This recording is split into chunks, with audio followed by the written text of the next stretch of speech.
ہوتا کہ جب زید خالق کی خدمت میں مناسب اور مفید طریق کے ساتھ سرگرم رہتا اور اس کے لیے عمدہ دوائیں میسر کرتا اور طبابت کے قواعد کے موافق اس کا علاج کرتا، مگر اس کے سر کے پھوڑنے سے زید کو تو کوئی فائدہ نہ پہنچا، ناحق اس نے اپنے وجود کے ایک شریف عضو کو دکھ پہنچایا۔ غرض اس آیت کا مطلب یہ ہے کہ حضرت صلی اللہ علیہ وسلم نے واقعی ہمدردی اور محنت اٹھانے سے بنی نوع کی رہائی کے لیے جان کو وقف کر دیا تھا، اور دعا کے ساتھ اور تبلیغ کے ساتھ اور ان کے جور و جفا اٹھانے کے ساتھ اور ہر ایک مناسب اور حکیمانہ طریق کے ساتھ اپنی جان اور اپنے آرام کو اس راہ میں فدا کر دیا تھا، جیسا کہ اللہ جل شانہ فرماتا ہے لعلک باخع نفسک لا یکونوا مؤمنین، الشعراء 4۔ فلا تذهب نفسك عليهم حسرات، فاتح 9۔ کیا تو اس غم اور اس سخت محنت میں جو لوگوں کے لیے اٹھا رہا ہے اپنے تئیں ہلاک کر دے گا؟ اور کیا ان لوگوں کے لیے جو حق کو قبول نہیں کرتے تو حسرتیں کھا کھا کر اپنی جان دے گا؟ تو قوم کی راہ میں جان دینے کا حکیمانہ طریق یہی ہے کہ قوم کی بھلائی کے لیے قانون قدرت کی مفید راہوں کے موافق اپنی جان پر سختی اٹھاویں اور مناسب تدبیروں کے بجا لانے سے اپنی جان ان پر فدا کر دیں، نہ یہ کہ قوم کو سخت بلا یا گمراہی میں دیکھ کر اور خطرناک حالت میں پا کر اپنے سر پر پتھر مار لیں، یا 2-3 رتی استکنیاں کھا کر اس جہان سے رخصت ہو جائیں اور پھر گمان کریں کہ ہم نے اپنی اس حرکت بے جا سے قوم کو نجات دے دی ہے۔ یہ مردوں کا کام نہیں ہے، زنانہ خصلتیں ہیں، اور بے حوصلہ لوگوں کا ہمیشہ سے یہی طریق ہے کہ مصیبت کو قابل برداشت نہ پا کر جھٹ پٹ خودکشی کی طرف دوڑتے ہیں۔ ایسی خودکشی کی وہ بعد میں کتنی ہی تعویلیں کی جائیں، مگر یہ حرکت بلا شبہ عقل اور عقل مندوں کا ننگ ہے، مگر ظاہر ہے کہ ایسے شخص کا صبر اور دشمن کا مقابلہ نہ کرنا معتبر نہیں ہے، جس کو انتقام کا موقع ہی نہ ملا، کیونکہ کیا معلوم ہے کہ اگر وہ انتقام پر قدرت پاتا تو کیا کچھ کرتا۔ جب تک انسان پر وہ زمانہ نہ آوے جو ایک مصیبتوں کا زمانہ اور ایک مقدرت اور حکومت اور ثروت کا زمانہ ہو، اس وقت تک اس کے سچے اخلاق ہرگز ظاہر نہیں ہو سکتے۔ صاف ظاہر ہے کہ جو شخص صرف کمزوری اور ناداری اور بے اقتداری کی حالت میں لوگوں کی ماریں کھاتا مر جائے اور اقتدار اور حکومت اور ثروت کا زمانہ نہ پاوے، اس کے اخلاق میں سے کچھ بھی ثابت نہ ہوگا، اور اگر کسی میدان جنگ میں حاضر نہیں ہوا تو یہ بھی ثابت نہیں ہوگا کہ وہ دل کا بہادر یا بزدل ہوگا۔ اس کے اخلاق کی نسبت ہم کچھ نہیں کہہ سکتے، کیونکہ ہم نہیں جانتے۔ ہمیں کیا معلوم ہے اگر وہ اپنے دشمنوں پر قدرت پاتا تو ان سے کیا سلوک بجا لاتا، اور اگر وہ دولت مند ہو جاتا تو اس دولت کو جمع کرتا یا لوگوں کو دیتا، اور اگر وہ کسی میدان جنگ میں آتا تو دم دبا کر بھاگ جاتا یا بہادروں کی طرح ہاتھ دکھاتا۔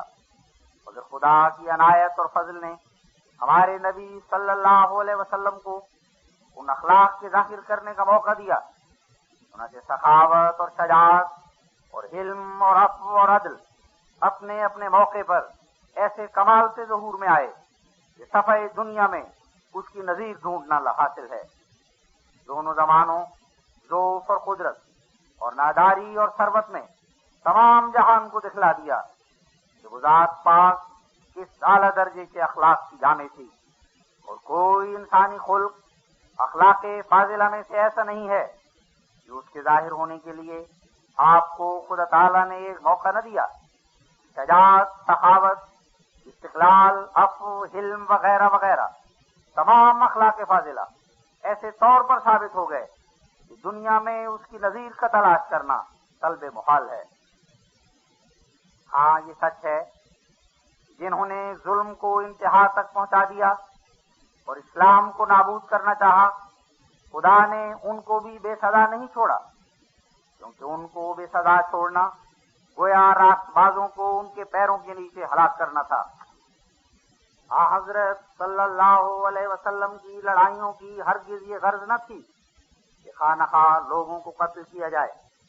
وہ اپنے باپ دادا کے ملک سے نکالے گئے تھے اور بہت سے مسلمان مرد اور عورتیں بے گناہ شہید کیے گئے تھے، اور ابھی ظالم ظلم سے باز نہیں آتے تھے اور اسلام کی تعلیم کو روکتے تھے۔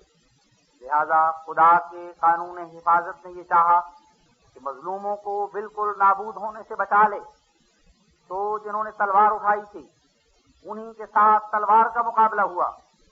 غرض قتل کرنے والوں کا فتنہ فروغ کرنے کے لیے بطور مدافعت شر کے وہ لڑائیاں تھیں، اور اس وقت ہوئیں جبکہ ظالم تب لوگ اہل حق کو نابود کرنا چاہتے تھے۔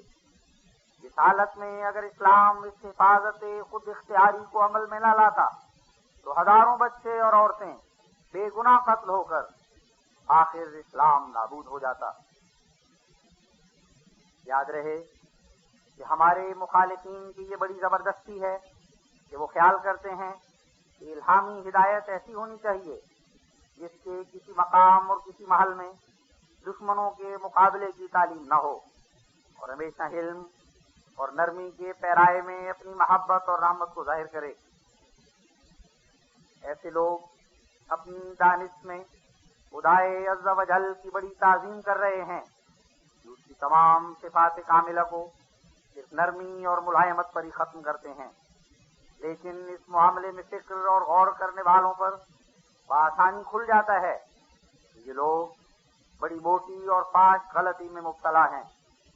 خدا کے قانون قدرت پر نظر ڈالنے سے صاف ثابت ہوتا ہے کہ دنیا کے لیے وہ رحمت محض تو ضرور ہے، مگر وہ رحمت ہمیشہ اور ہر حال میں نرمی اور ملائمت کے رنگ میں ظہور پذیر نہیں ہوتی،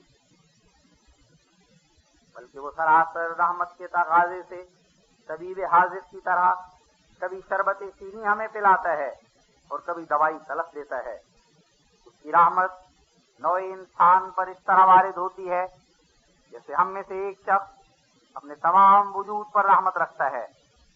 بات میں کسی کو شک نہیں ہو سکتا، ہر ایک فرد ہم میں سے اپنے سارے وجود سے پیار رکھتا ہے، اور اگر کوئی ہمارے ایک بال کو اکھاڑنا چاہے ہم اس پر سخت ناراض ہوتے ہیں، لیکن باوصف اس کے کہ ہماری محبت جو ہم اپنے وجود سے رکھتے ہیں ہمارے تمام وجود میں بٹی ہوئی ہے، اور تمام اعضاء ہمارے حقیقت میں ہمارے لیے پیارے ہیں۔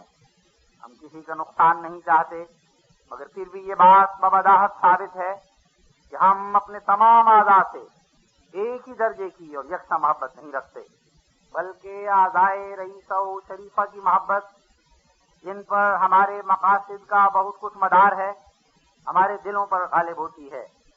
ایسا ہی ہماری نظر میں ایک ہی عضو کی محبت کی نسبت مجموعہ اعضاء کی محبت بہت بڑھ کر ہوتی ہے، اور جب کبھی ہمارے لیے کوئی ایسا موقع آ پڑتا ہے کہ ایک شریف عضو کا بچاؤ ادنا درجے کے عضو کے زخمی کرنے یا کاٹنے یا توڑنے پر موقوف ہوتا ہے، تو ہم جان کے بچانے کے لیے بلا تامل اسی عضو کے زخمی کرنے یا کاٹنے پر مستعد ہو جاتے ہیں، اور وہ اس وقت ہمارے دل میں یہ رنج بھی ہوتا ہے کہ ہم اپنے ایک پیارے عضو کو زخمی کرتے یا کاٹتے ہیں، مگر اس خیال سے کہ اس عضو کا فساد کسی دوسرے شریف عضو کو بھی ساتھ ہی تباہ نہ کرے ہم کاٹنے کے لیے مجبور ہو جاتے ہیں۔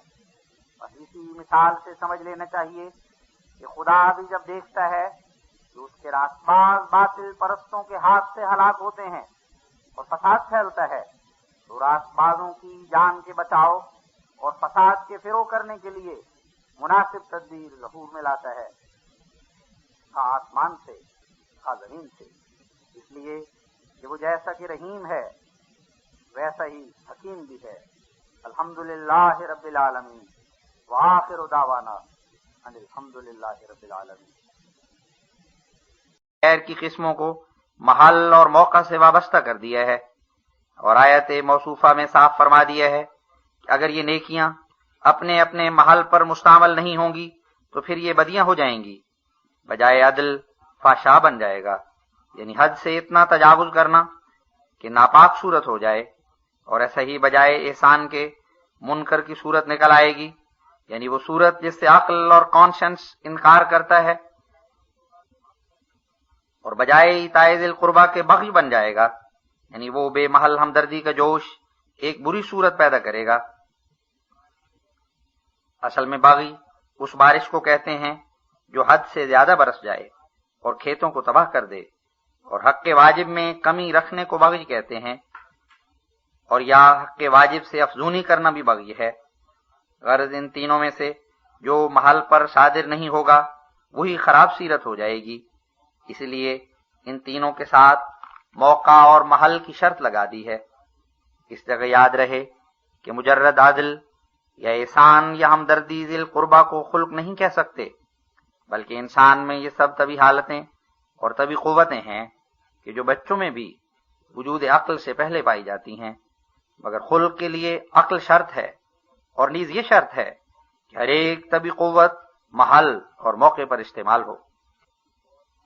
اور پھر احسان کے بارے میں اور بھی ضروری ہدایتیں قرآن شریف میں ہیں، اور سب کو الف لام کے ساتھ جو خاص کرنے کے لیے آتا ہے استعمال فرما کر موقع اور محل کی رعایت کی طرف اشارہ فرمایا ہے، جیسا کہ وہ فرماتا ہے یا ایھا الذین آمنوا انفقوا من طیبات ما کسبتم ومما اخرجنا لكم من الارض ولا تیمموا الخبیث منہ۔ البقرہ 268۔ لا تبطلوا صدقاتکم بالمن والأذى كالذي ينفق ماله رئاء الناس۔ البقرہ 265۔ وَأَحْسِنُوا إِنَّ اللَّهَ يُحِبُّ الْمُحْسِنِينَ۔ البقرہ 196۔ ان الابرار یشربون من کاس کان مزاجها کافورا عینا یشرب بها عباد اللہ یفجرونها تفجیرا۔ الدہر 6-7۔ وَيُطْعِمُونَ الطَّعَامَ عَلَى حُبِّهِ مِسْكِينًا وَيَتِيمًا وَأَسِيرًا إِنَّمَا نُطْعِمُكُمْ لِوَجْهِ اللَّهِ لَا نُرِيدُ مِنكُمْ جَزَاءً وَلَا شُكُورًا۔ الدہر 9-10۔ وَآتَى الْمَالَ عَلَى حُبِّهِ ذَوِي الْقُرْبَى وَالْيَتَامَى وَالْمَسَاكِينَ وَابْنَ السَّبِيلِ وَالسَّائِلِينَ وَفِي الرِّقَابِ۔ البقرہ 178۔ اذا انفقوا لم يسرفوا ولم يقتروا وكان بين ذلك قواما۔ الفرقان 68۔ والذين يصلون ما امر الله به ان يوصل ويخشون ربهم ويخافون سوء الحساب۔ الرعد 22۔ وفي أموالهم حق للسائل والمحروم۔ الذاریات 20۔ الذين ينفقون في السراء والضراء. آل عمران 135. وَأَنفَقُوا مِمَّا رَزَقْنَاهُمْ سِرًّا وَعَلَانِيَةً. الرعد 23. انما الصدقات للفقراء والمساکین والعاملین علیہا والمؤلفۃ قلوبہم وفی الرقاب والغارمین وفی سبیل اللہ وابن السبیل فریضۃ من اللہ واللہ علیم حکیم. التوبہ 60. لن تنالوا البر حتى تنفقوا مما تحبون. آل عمران 93. وآت ذا القربى حقه والمسكين وابن السبيل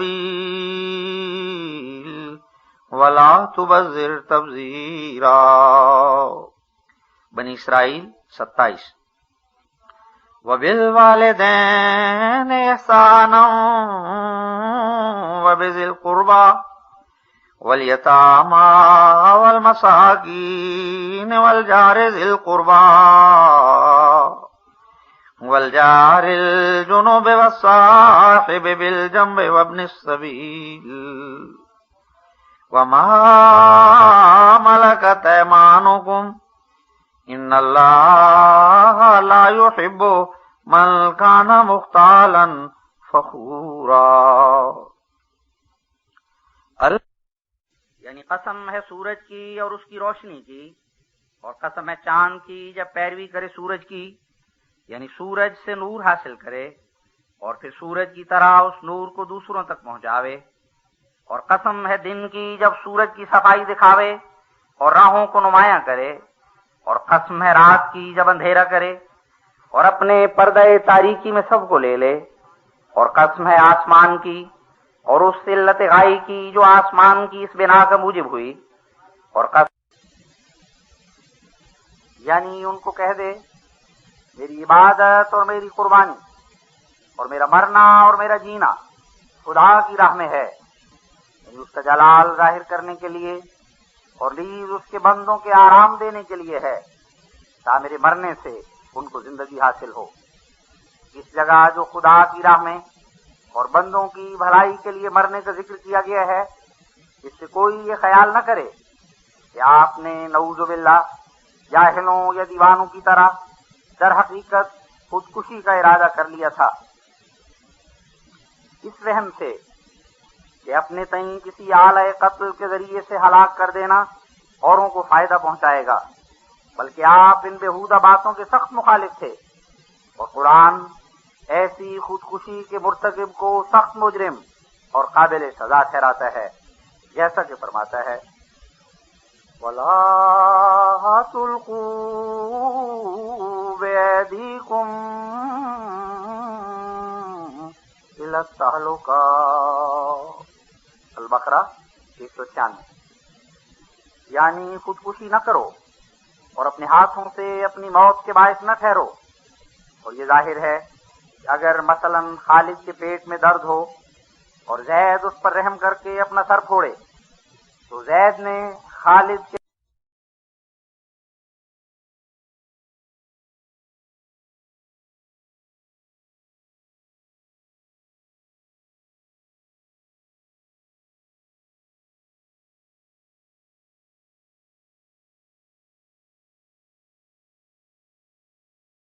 تو ایصال خیر سے تعلق رکھتے ہیں. پہلا خلق ان میں سے عفو ہے، یعنی کسی کے گناہ کو بخش دینا. اس میں ایصال خیر یہ ہے کہ جو گناہ کرتا ہے وہ ایک ضرر پہنچاتا ہے اور اس لائق ہوتا ہے کہ اس کو بھی ضرر پہنچایا جائے، سزا دلائی جائے، قید کرایا جائے، جرمانہ کرایا جائے، یا آپ ہی اس پر ہاتھ اٹھایا جائے. بس اس کو بخش دینا، اگر بخش دینا مناسب ہو تو اس کے حق میں ایصال خیر ہے. اس میں قرآن شریف کی تعلیم یہ ہے وَالْقَاظِمِينَ الْغَيْظَ وَالْعَافِينَ عَنِ النَّاسِ، آل عمران 135۔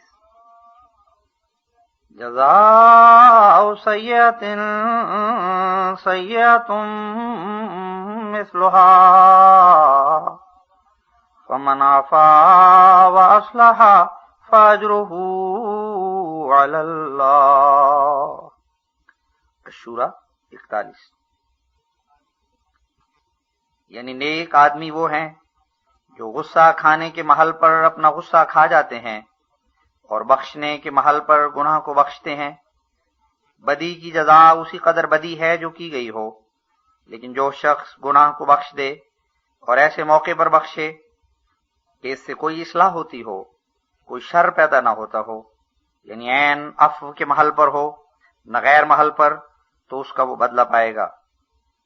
اس آیت سے ظاہر ہے کہ قرآنی تعلیم یہ نہیں کہ خواہ نخواہ اور ہر جگہ شر کا مقابلہ نہ کیا جائے اور شریروں اور ظالموں کو سزا نہ دی جائے، بلکہ یہ تعلیم ہے کہ دیکھنا چاہیے کہ وہ محل اور موقع گناہ بخشنے کا ہے یا سزا دینے کا ہے۔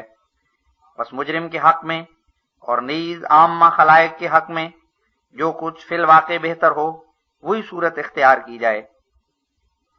بعض وقت ایک مجرم گناہ بخشنے سے توبہ کرتا ہے اور بعض وقت ایک مجرم گناہ بخشنے سے اور بھی دلیر ہو جاتا ہے۔ بس خدا تعالیٰ فرماتا ہے کہ اندھوں کی طرح صرف گناہ بخشنے کی عادت مت ڈالو، بلکہ غور سے دیکھ لیا کرو کہ حقیقی نیکی کس بات میں ہے، آیا بخشنے میں یا سزا دینے میں۔ بس جو امر محل اور موقع کے مناسب ہو وہی کرو۔ افراد انسانی کے دیکھنے سے صاف ظاہر ہے کہ جیسے بعض لوگ کینہ کشی پر بہت حریص ہوتے ہیں، یہاں تک کہ دادوں اور پردادوں کے کینوں کو یاد رکھتے ہیں، ایسا ہی بعض لوگ عفو اور درگزر کی عادت کو انتہا تک پہنچا دیتے ہیں، اور بسا اوقات اس عادت کے افراد سے دیوسی تک نوبت پہنچ جاتی ہے، اور ایسے قابل شرم حلم اور عفو اور درگزر ان سے صادر ہوتے ہیں جو سراسر حمیت اور غیرت اور عفت کے برخلاف ہوتے ہیں، بلکہ نیک چلنی پر داغ لگاتے ہیں۔ اور ایسے عفو اور درگزر کا نتیجہ یہ ہوتا ہے کہ سب لوگ توبہ توبہ کر اٹھتے ہیں۔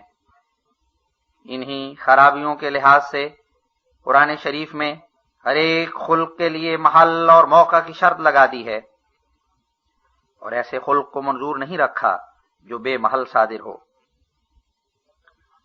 یاد رہے کہ مجرد عفو کو خلق نہیں کہہ سکتے، بلکہ وہ ایک طبعی قوت ہے جو بچوں میں بھی پائی جاتی ہے۔ بچے کو جس کے ہاتھ سے چوٹ لگ جائے، خواہ شرارت سے ہی لگے، تھوڑی دیر کے بعد وہ اس قصے کو بھلا دیتا ہے اور پھر اس کے پاس محبت سے جاتا ہے، اور اگر ایسے شخص نے اس کے قتل کا بھی ارادہ کیا ہو تب بھی صرف میٹھی بات پر خوش ہو جاتا ہے۔ بس ایسا عفو کسی طرح خلق میں داخل نہیں ہوگا، خلق میں اس صورت میں داخل ہوگا جب ہم اس کو محل اور موقع پر استعمال کریں گے، ورنہ صرف ایک طبعی قوت ہوگی۔ دنیا میں بہت تھوڑے ایسے لوگ ہیں جو طبعی قوت اور خلق میں فرق کر سکتے ہیں۔ ہم بار بار کہہ چکے ہیں کہ حقیقی خلق اور طبعی حالتوں میں یہ فرق ہے کہ خلق ہمیشہ محل اور موقع کی پابندی اپنے ساتھ رکھتا ہے، اور طبعی قوت بے محل ظاہر ہو جاتی ہے۔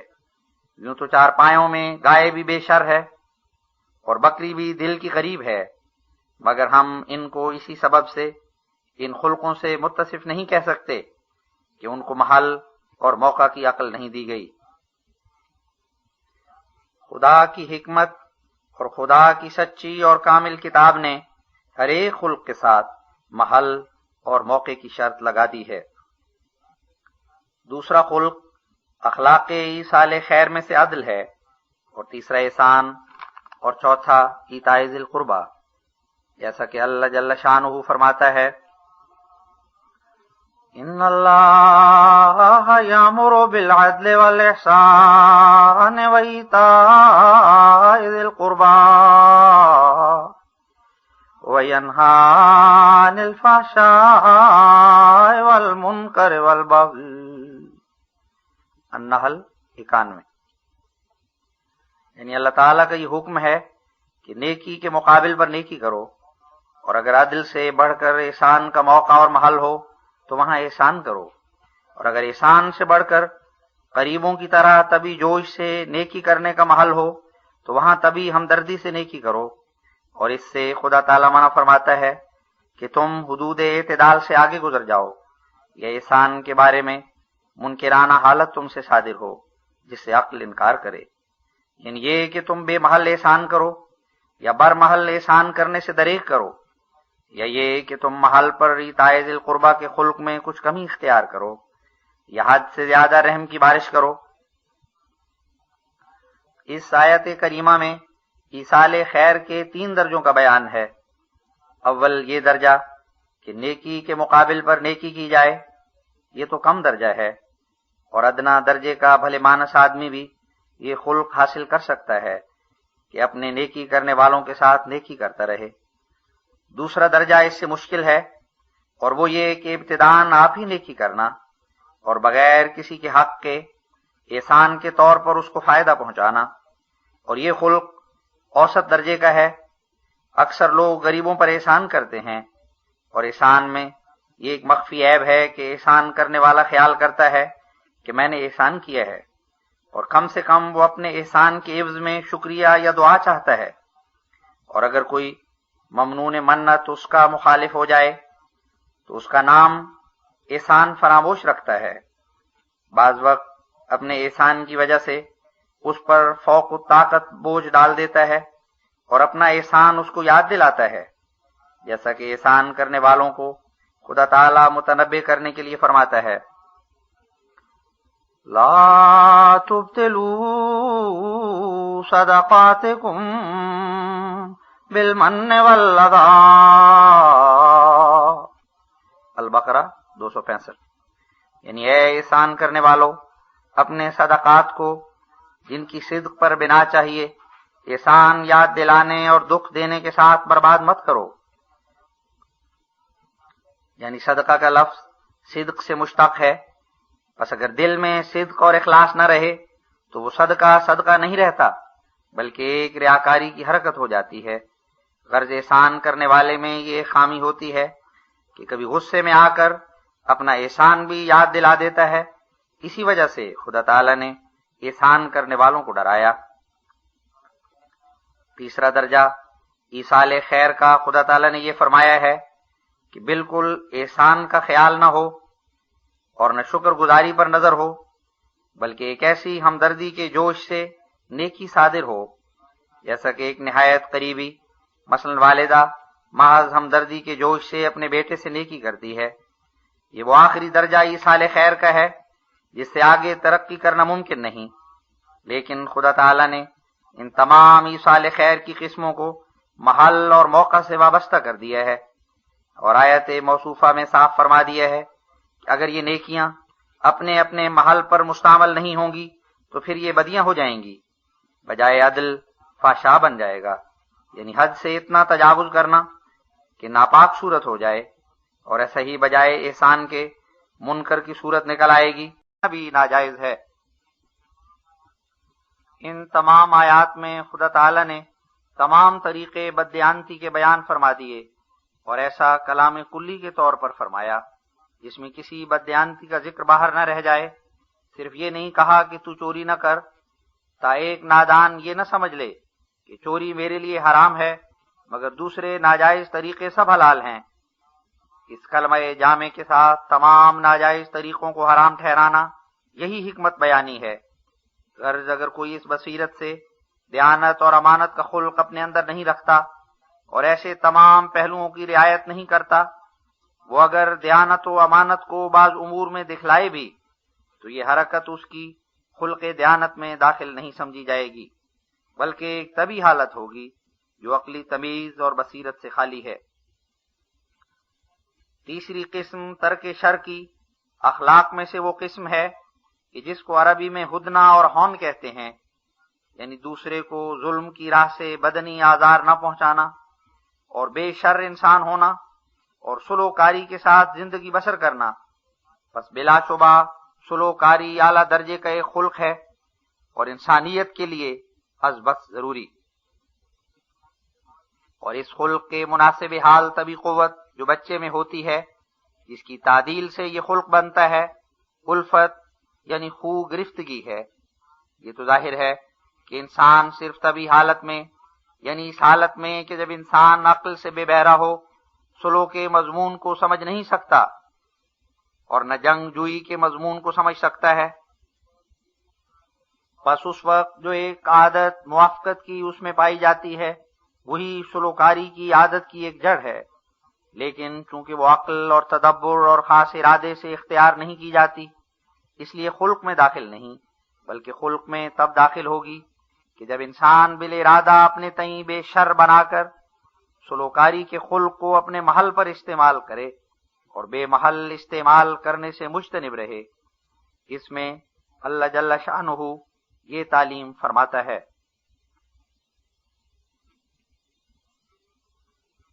وَأَصْلِحُوا ذَاتَ بَيْنِكُمْ، الانفال 2۔ الصلح خیر، النساء 129۔ وَإِن جَنَحُوا لِلسَّلْمِ فَاجْنَحْ لَهَا، الانفال 62۔ وَعِبَادُ الرَّحْمَنِ الَّذِينَ يَمْشُونَ عَلَى الْأَرْضِ هَوْنًا، الفرقان 64۔ اِذَا مَرُّوا بِاللَّغْوِ مَرُّوا كِرَامًا، الفرقان 73۔ ادفع بالتی ہے احسن فَإِذَا الَّذِي بَيْنَكَ وَبَيْنَهُ عَدَاوَةٌ كَأَنَّهُ وَلِيٌّ حَمِيمٌ، حامیم السجدہ 35۔ یعنی آپس میں صلحکاری اختیار کرو، صلح میں خیر ہے، جب وہ صلح کی طرف جھکیں تو تم بھی جھک جاؤ۔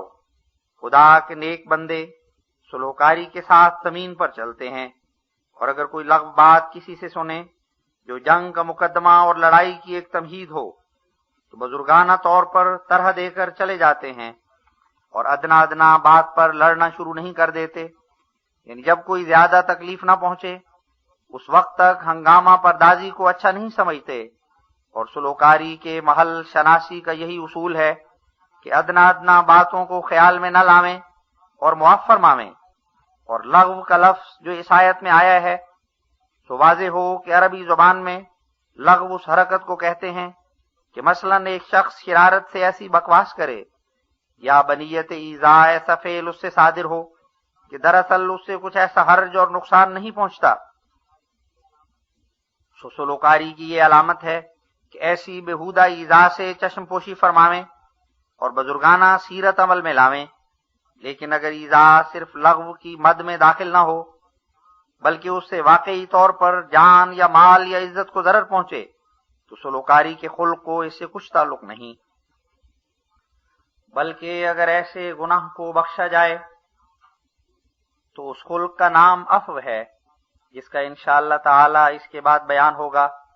اور پھر فرمایا کہ جو شخص شرارت سے کچھ یاوہ گوئی کرے تو تم نیک طریق سے سلوکاری کا اس کو جواب دو، تب اس خصلت سے دشمن بھی دوست ہو جائے گا۔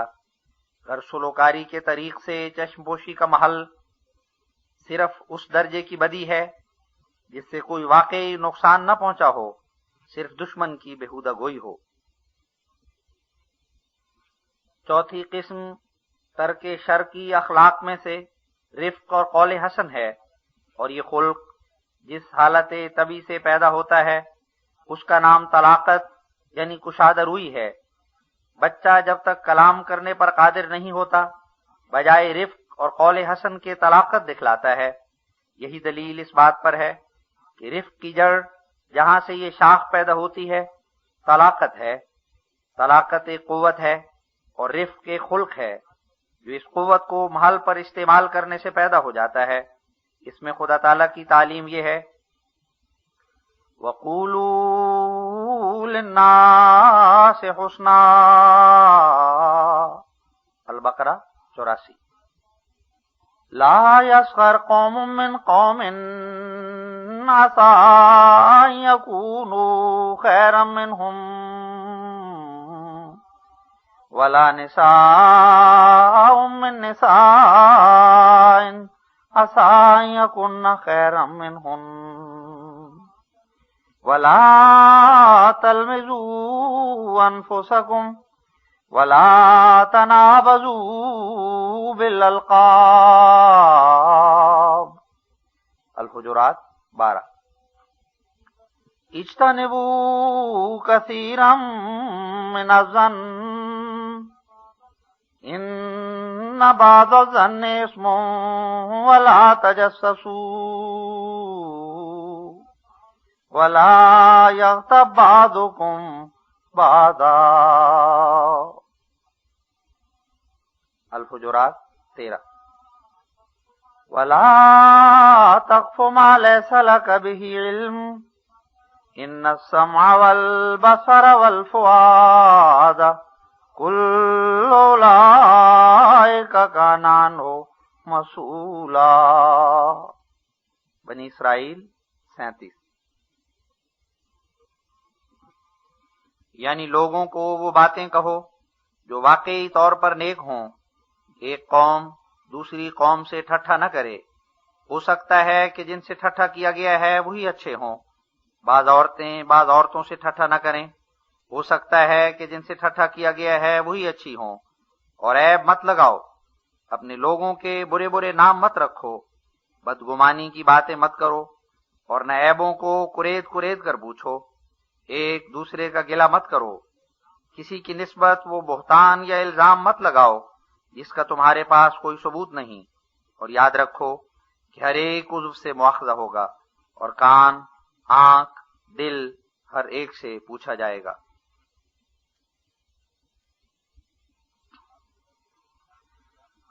اب ترک شر کے اقسام ختم ہو چکے، اور اب ہم ایصال خیر کے اقسام بیان کرتے ہیں۔ دوسری قسم ان اخلاق کی جو ایصال خیر سے تعلق رکھتے ہیں۔ پہلا خلق ان میں سے عفو ہے، یعنی کسی کے گناہ کو بخش دینا۔ اس میں ایصال خیر یہ ہے کہ جو گناہ کرتا ہے وہ ایک ضرر پہنچاتا ہے اور اس لائق ہوتا ہے۔ یہ عادت صرف ایک حالت طبی ہے جس کو وہ بے اختیار ظاہر کرتا ہے، اس لیے وہ حرکت اس کے خلق میں داخل نہیں ہو سکتی۔ وہ انسانی سرشت میں اصل جڑ خلق، دیانت اور امانت کی وہی ہے۔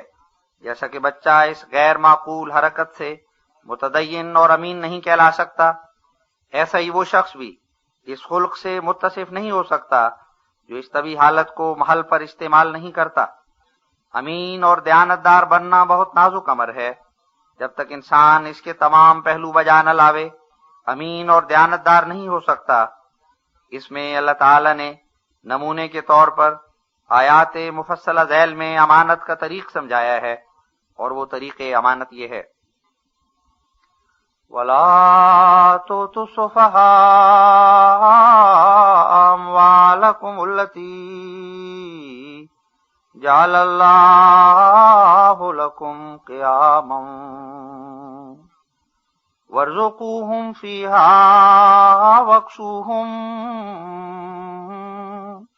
وَقُولُوا لَهُمْ قَوْلًا مَّعْرُوفًا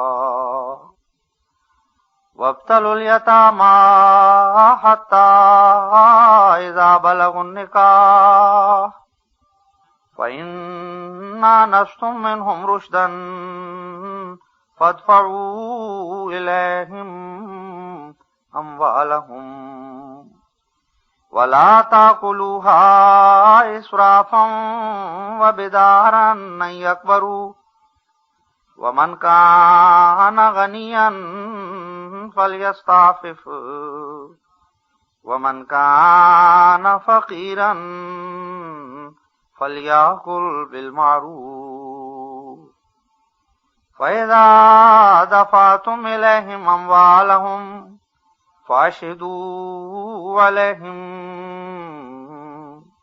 وَكَفَى بِاللَّهِ حَسِيبًا۔ النساء 6 و 7۔ وَلْيَخْشَ الَّذِينَ لَوْ تَرَكُوا مِنْ خَلْفِهِمْ ذُرِّيَّةً ضِعَافًا خَافُوا عَلَيْهِمْ فَلْيَتَّقُوا اللَّهَ وَلْيَقُولُوا قَوْلًا سَدِيدًا۔ إِنَّ الَّذِينَ يَأْكُلُونَ أَمْوَالَ الْيَتَامَى ظُلْمًا إِنَّمَا يَأْكُلُونَ فِي بُطُونِهِمْ نَارًا وَسَيَصْلَوْنَ سَعِيرًا۔ النساء 10-11۔ یعنی اگر کوئی ایسا تم میں مالدار ہو جو صحیح العقل نہ ہو، مثلا یتیم یا نابالغ ہو، اور اندیشہ ہو کہ وہ اپنی حماقت سے اپنے مال کو ضائع کر دے گا، تو تم بطور کورٹ آف وارڈس کے وہ تمام مال اس کا متکفل کے طور پر اپنے قبضے میں لے لو، اور وہ تمام مال جس پر سلسلہ تجارت اور معیشت کا چلتا ہے ان بے وقوفوں کے حوالے مت کرو، اور اس مال میں سے بقدر ضرورت ان کے کھانے اور پہننے کے لیے دے دیا کرو، اور ان کو اچھی باتیں قول معروف کی کہتے رہو، یعنی ایسی باتیں جن سے ان کی عقل اور تمیز بڑھے، اور ایک طور سے ان کے مناسب حال ان کی تربیت ہو جائے، اور جاہل اور ناتجربہ کار نہ رہیں۔ اگر وہ تاجر کے بیٹے ہیں تو تجارت کے طریقے ان کو سکھلاؤ، اور اگر کوئی اور پیشہ رکھتے ہوں تو اس پیشے کے مناسب حال ان کو پختہ کر دو، اور ساتھ ساتھ ان کو تعلیم دیتے جاؤ، اور اپنی تعلیم کا وقتاً فوقتاً امتحان بھی کرتے جاؤ کہ جو کچھ تم نے سکھلایا انہوں نے سمجھا بھی ہے یا نہیں۔ پھر جب نکاح کے لائق ہو جاویں، یعنی عمر قریباً 18 برس تک پہنچ جائے، اور تم دیکھو کہ ان میں اپنے مال کے انتظام کی عقل پیدا ہو گئی ہے، تو ان کا مال ان کے حوالے کرو، اور فضول خرچی کے طور پر ان کا مال خرچ نہ کرو، اور نہ اس خوف سے جلدی کر کے کہ اگر یہ بڑے ہو جائیں گے تو اپنا مال لے لیں گے، ان کے مال کا نقصان کرو۔ جو شخص دولت مند ہو اس کو نہیں چاہیے کہ ان کے مال میں سے کچھ حق الخدمت لیوے، لیکن ایک محتاج بطور معروف لے سکتا ہے۔ عرب میں مالی محافظوں کے لیے یہ طریق معروف تھا کہ اگر یتیموں کے کارپرداز ان کے مال میں سے لینا چاہتے تو حتی الوسع یہ قاعدہ جاری رکھتے کہ جو کچھ یتیم کے مال کو تجارت سے فائدہ ہوتا اس میں سے آپ بھی لیتے، راس المال کو تباہ نہ کرتے۔ تو یہ اسی عادت کی طرف اشارہ ہے کہ تم بھی ایسا کرو۔ اور پھر فرمایا کہ جب تم یتیموں کو مال واپس کرنے لگو تو گواہوں کے روبرو ان کو ان کا مال دو، اور جو شخص فوت ہونے لگے اور بچے اس کے ضعیف اور صغیر السن ہوں تو اس کو نہیں چاہیے کہ کوئی ایسی وصیت کرے کہ جس میں بچوں کی حق تلفی ہو۔ جو لوگ ایسے طور سے یتیم کا مال کھاتے ہیں جس سے یتیم پر ظلم ہو جائے، وہ مال نہیں بلکہ آگ کھاتے ہیں، اور آخر جلانے والی آگ میں ڈالے جائیں گے۔ اب دیکھو خدا تعالی نے دیانت اور امانت کے کس قدر پہلو بتلائے۔ سو حقیقی دیانت اور امانت وہی ہے جو ان تمام پہلوؤں کے لحاظ سے ہو، اور اگر پوری عقل مندی کو دخل دے کر امانت داری میں تمام پہلوؤں کا لحاظ نہ ہو تو ایسی دیانت اور امانت کئی طور سے چھپی ہوئی خیانتیں اپنے ہمراہ رکھے گی۔ اور پھر دوسری جگہ فرمایا وَلَا تَأْكُلُوا أَمْوَالَكُمْ بَيْنَكُمْ بِالْبَاطِلِ وَتُدْلُوا بِهَا إِلَى الْحُكَّامِ لِتَأْكُلُوا فَرِيقًا مِّنْ أَمْوَالِ النَّاسِ بِالْإِثْمِ وَأَنْتُمْ تَعْلَمُونَ۔ البقرہ 189۔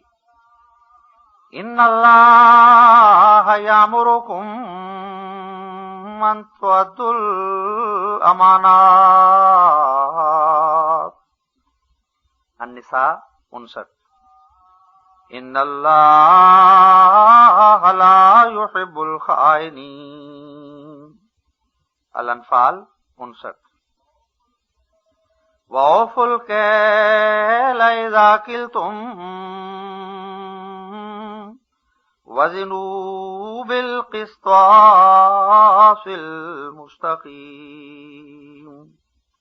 بنی اسرائیل 36.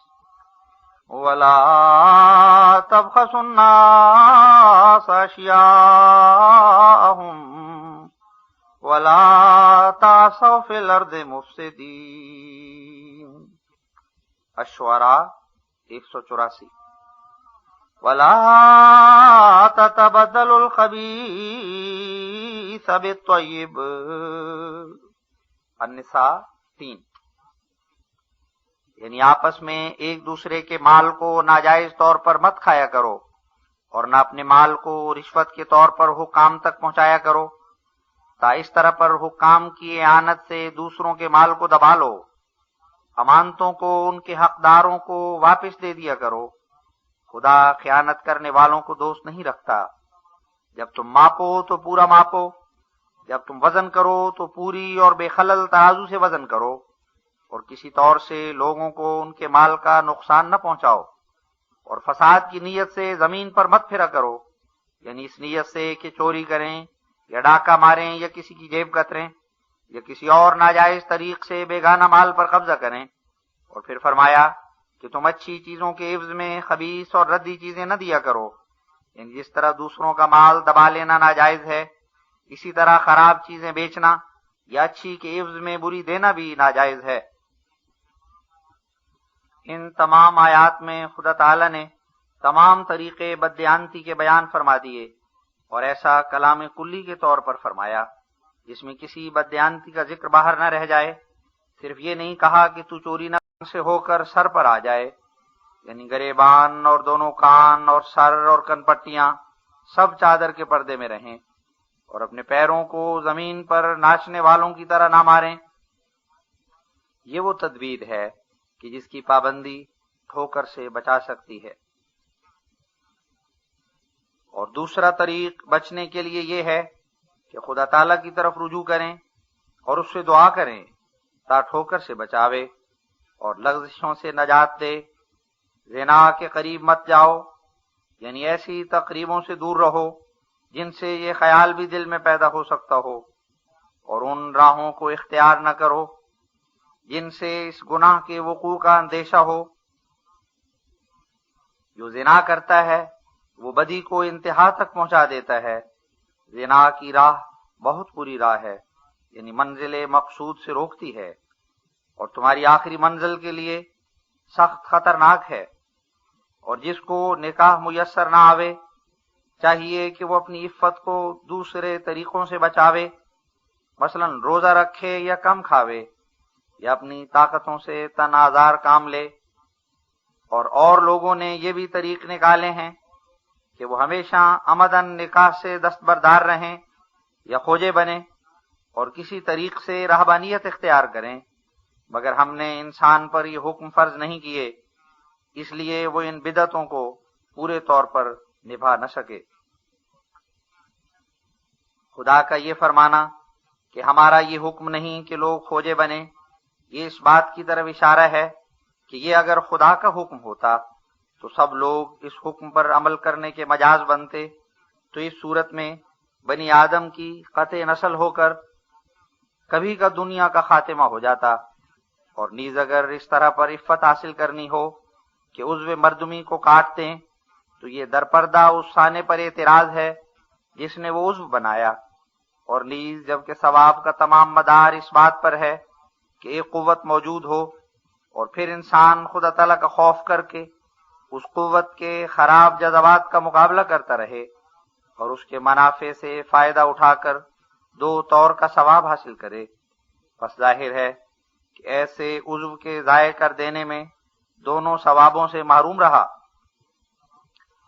ثواب تو جذبہ مخالفانہ کے وجود اور پھر اس کے مقابلے سے ملتا ہے، مگر جس میں بچے کی طرح وہ قوت ہی نہیں رہی اس کو کیا ثواب ملے گا؟ کیا بچے کو اپنی عفت کا ثواب مل سکتا ہے؟ ان آیات میں خدا تعالی نے خلق احسان یعنی عفت کے حاصل کرنے کے لیے صرف اعلیٰ تعلیم ہی نہیں فرمائی بلکہ انسان کو پاک دامن رہنے کے لیے 5 علاج بھی بتلا دیے ہیں، یعنی یہ کہ اول اپنی آنکھوں کو نامحرم پر نظر ڈالنے سے بچانا، 2 کانوں کو نامحرموں کی آواز سننے سے بچانا، 3 نامحرموں کے قصے نہ سننا، 4 اور ایسی تمام تقریبوں سے جن میں اس بد فعل کے پیدا ہونے کا اندیشہ ہو اپنے تئیں بچانا، 5 اگر نکاح نہ ہو تو روزہ رکھنا وغیرہ۔ اس جگہ ہم بڑے دعوے کے ساتھ کہتے ہیں کہ یہ اعلیٰ تعلیم ان سب تدبیروں کے ساتھ جو قرآن شریف نے بیان فرمائی ہیں صرف اسلام سے ہی خاص ہے، اور اس جگہ ایک نقطہ یاد رکھنے کے لائق ہے، اور وہ یہ ہے کہ چونکہ انسان کی وہ طبعی حالت جو شہوات کا منبع ہے، جس سے انسان بغیر کسی کامل تغیر کے الگ نہیں ہو سکتا، یہی ہے کہ اس کے جذبات شہوت محل اور موقع پا کر جوش مارنے سے رہ نہیں سکتے، یا یوں کہو کہ سخت خطرے میں پڑ جاتے ہیں۔ اس لیے خدا تعالی نے ہمیں یہ تعلیم نہیں دی کہ ہم نامحرم عورتوں کو بلا تکلف دیکھ تو لیا کریں اور ان کی تمام زینتوں پر نظر ڈال لیں اور ان کے تمام انداز ناچنا وغیرہ مشاہدہ کر لیں، لیکن پاک نظر سے دیکھیں۔ اور نہ یہ تعلیم ہمیں دی ہے کہ ہم ان بے گانا جوان عورتوں کا گانا بجانا سن لیں اور ان کے حسن کے قصے بھی سنا کریں، لیکن پاک خیال سے سنیں، بلکہ ہمیں تاکید ہے کہ ہم نامحرم عورتوں کو اور ان کی زینت کی جگہ کو ہرگز نہ دیکھیں، نہ پاک نظر سے اور نہ ناپاک نظر سے، اور ان کی خوش الہانی کی آوازیں اور ان کے حسن کے قصے نہ سنیں، نہ پاک خیال سے اور نہ ناپاک خیال سے، بلکہ ہمیں چاہیے کہ ان کے سننے اور دیکھنے سے نفرت رکھیں جیسا کہ مردار سے، تا ٹھوکر نہ کھاویں، کیونکہ ضرور ہے کہ بے قیدی کی نظروں سے کسی وقت ٹھوکریں پیش آویں، سو چونکہ خدا تعالیٰ چاہتا ہے کہ ہماری آنکھیں اور دل اور ہمارے خطرات سب پاک رہیں، اس لیے اس نے یہ اعلیٰ درجے کی تعلیم فرمائی۔ اس میں کیا شک ہے کہ بے قیدی ٹھوکر کا موجب ہو جاتی ہے؟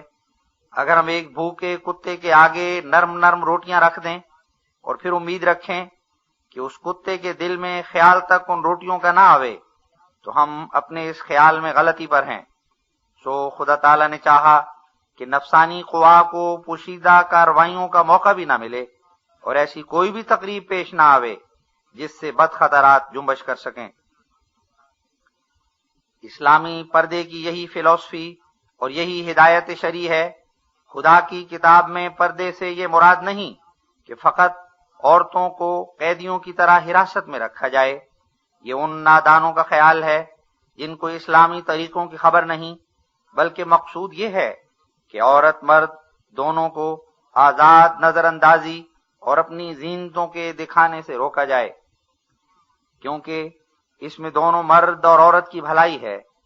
بالآخر یاد رہے کہ خوابیدہ نگاہ سے غیر محل پر نظر ڈالنے سے اپنے تئیں بچا لینا اور دوسری جائز النظر چیزوں کو دیکھنا، اس طریق کو عربی میں غض بصر کہتے ہیں، اور ہر ایک پرہیزگار جو اپنے دل کو پاک رکھنا چاہتا ہے اس کو نہیں چاہیے کہ حیوانوں کی طرح جس طرف چاہے بے محابہ نظر اٹھا کر دیکھ لیا کرے، بلکہ اس کے لیے اس تمدنی زندگی میں غض بصر کی عادت ڈالنا ضروری ہے، اور یہ وہ مبارک عادت ہے جس سے اس کی یہ طبعی حالت ایک بھاری خلق کے رنگ میں آ جائے گی اور اس کی تمدنی ضرورت میں بھی فرق نہیں پڑے گا۔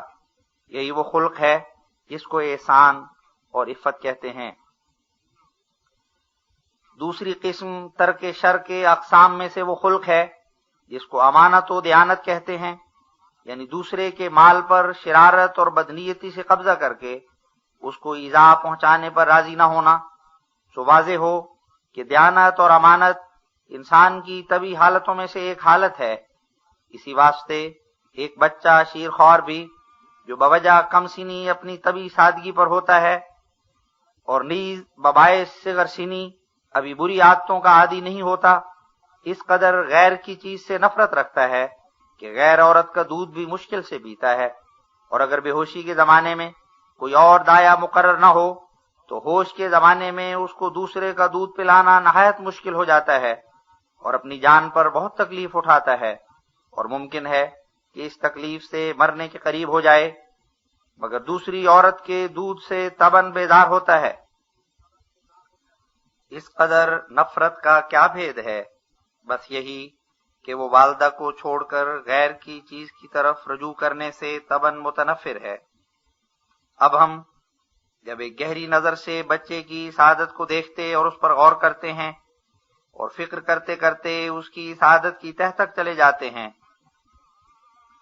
تو ہم پر صاف کھل جاتا ہے کہ یہ عادت جو غیر کی چیز سے اس قدر نفرت کرتا ہے کہ اپنے اوپر مصیبت ڈال لیتا ہے، یہی جڑ دیانت اور امانت کی ہے، اور دیانت کے خلق میں کوئی شخص راست باز نہیں ٹھہر سکتا جب تک بچے کی طرح غیر کے مال کے بارے میں بھی سچی نفرت اور کراہت اس کے دل میں پیدا نہ ہو جائے، لیکن بچہ اس عادت کو اپنے محل پر استعمال نہیں کرتا اور اپنی بے وقوفی کے سبب سے بہت کچھ تکلیفیں اٹھا لیتا ہے، لہذا اس کی یہ عادت صرف ایک حالت طبی ہے جس کو وہ بے اختیار ظاہر کرتا ہے، اس لیے وہ حرکت اس کے خلق میں داخل نہیں ہو سکتی۔ کوئی انسانی سرشت میں اصل جڑ خلق دیان کہ طبی حالتوں کو شرائط مناسب کے ساتھ مشروط کر کے اخلاق فاضلہ تک پہنچایا جائے، سو واضح ہو کہ یہ حصہ بہت بڑا ہے۔ اگر ہم اس حصے کو تفصیل کے ساتھ بیان کریں، یعنی تمام وہ اخلاق اس جگہ لکھنا چاہیں جو قرآن شریف نے بیان کیے، تو یہ مضمون اس قدر لمبا ہو جائے گا کہ وقت اس کے 10ویں حصے تک کو بھی کفایت نہیں کرے گا، اس لیے چند اخلاق فاضلہ نمونے کے طور پر بیان کیے جاتے ہیں۔ اب جاننا چاہیے کہ اخلاق 2 قسم کے ہیں۔ اول وہ اخلاق جن کے ذریعے سے انسان ترک شر پر قادر ہوتا ہے، دوسرے وہ اخلاق جن کے ذریعے سے انسان ایصال خیر پر قادر ہوتا ہے، اور ترک شر کے مفہوم میں وہ اخلاق داخل ہیں جن کے ذریعے انسان کوشش کرتا ہے کہ تا اپنی زبان یا اپنے ہاتھ یا اپنی آنکھ یا اپنے کسی اور عضو سے دوسرے کے مال یا عزت یا جان کو نقصان نہ پہنچاوے یا نقصان رسانی اور کسر شان کا ارادہ نہ کرے۔ اور ایصال خیر کے مفہوم میں تمام وہ اخلاق داخل ہیں جن کے ذریعے سے انسان کوشش کرتا ہے کہ اپنی زبان یا اپنے ہاتھ یا اپنے مال یا اپنے علم یا کسی اور ذریعے سے دوسرے کے مال یا عزت کو فائدہ پہنچا سکے یا اس کے جلال یا عزت ظاہر کرنے کا ارادہ کر سکے، یا اگر کسی نے اس پر کوئی ظلم کیا تھا تو جس سزا کا وہ ظالم مستحق تھا اس سے درگزر کر سکے، اور اس طرح اس کو دکھ اور عذاب بدنی اور تاوان مالی سے محفوظ رہنے کا فائدہ پہنچا سکے، یا اس کو ایسی سزا دے سکے جو حقیقت میں اس کے لیے سراسر رحمت ہے۔ اب واضح ہو کہ وہ اخلاق جو ترک شر کے لیے سانع حقیقی نے مقرر فرمائے ہیں، وہ زبان عربی میں جو تمام انسانی خیالات اور اوضاع اور اخلاق کے اظہار کے لیے ایک ایک مفرد لفظ اپنے اندر رکھتی ہے، 4 ناموں سے موسوم ہیں۔ چنانچہ پہلا خلق احسان کے نام سے موسوم ہے، اور اس لفظ سے مراد خاص وہ پاک دامنی ہے جو مرد اور عورت کی قوت تناسل سے علاقہ رکھتی ہے، اور محسن یا موسنا اس مرد یا عورت کو کہا جائے گا کہ جو حرام کاری یا اس کے مقدمات سے مجتنب رہ کر اس ناپاک بدکاری سے اپنے تئیں روکے، جس کا نتیجہ دونوں کے لیے اس عالم میں ذلت اور لعنت اور دوسرے جہان میں عذاب آخرت اور متعلقین کے لیے علاوہ بے آبروئی نقصان شدید ہے۔ مثلا جو شخص کسی کی بیوی سے ناجائز حرکت کا مرتکب ہو، یا مثلا زنا تو نہیں مگر اس کے مقدمات مرد اور عورت دونوں سے ظہور میں آویں، تو کچھ شک نہیں کہ اس غیرت مند مظلوم کی ایسی بیوی کو جو زنا کرانے پر راضی ہو گئی تھی یا زنا بھی واقع ہو چکا تھا طلاق دینی پڑے گی، اور بچوں پر بھی اگر اس عورت کے پیٹ سے ہوں گے بڑا تفریقہ پڑے گا، اور مالک خانہ یہ تمام نقصان اس بدذات کی وجہ سے اٹھائے گا۔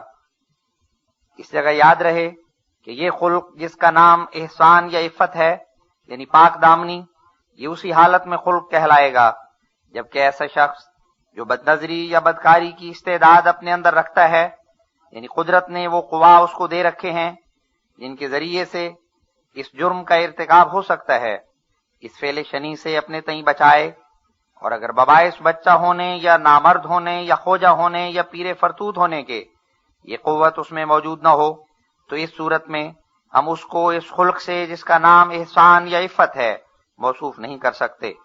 ہاں یہ ضرور ہے کہ عفت اور احسان کی اس میں ایک طبعی حالت ہے، مگر ہم بار بار لکھ چکے ہیں کہ طبعی حالتیں خلق کے نام سے موسوم نہیں ہو سکتی، بلکہ اس وقت خلق کی حد میں داخل کی جائیں گی جبکہ عقل کے زیر سایہ ہو کر اپنے محل پر صادر ہوں یا صادر ہونے کی قابلیت پیدا کر لیں۔ لہذا جیسا کہ میں لکھ چکا ہوں، بچے اور نامرد اور ایسے لوگ جو کسی تدبیر سے اپنے تئیں نامرد کر لیں اس خلق کا مصداق نہیں ٹھہر سکتے، گو بظاہر عفت اور احسان کے رنگ میں اپنی زندگی بسر کریں، بلکہ ان تمام صورتوں میں ان کی عفت اور احسان کا نام تبھی حالت ہوگا، نہ اور کچھ۔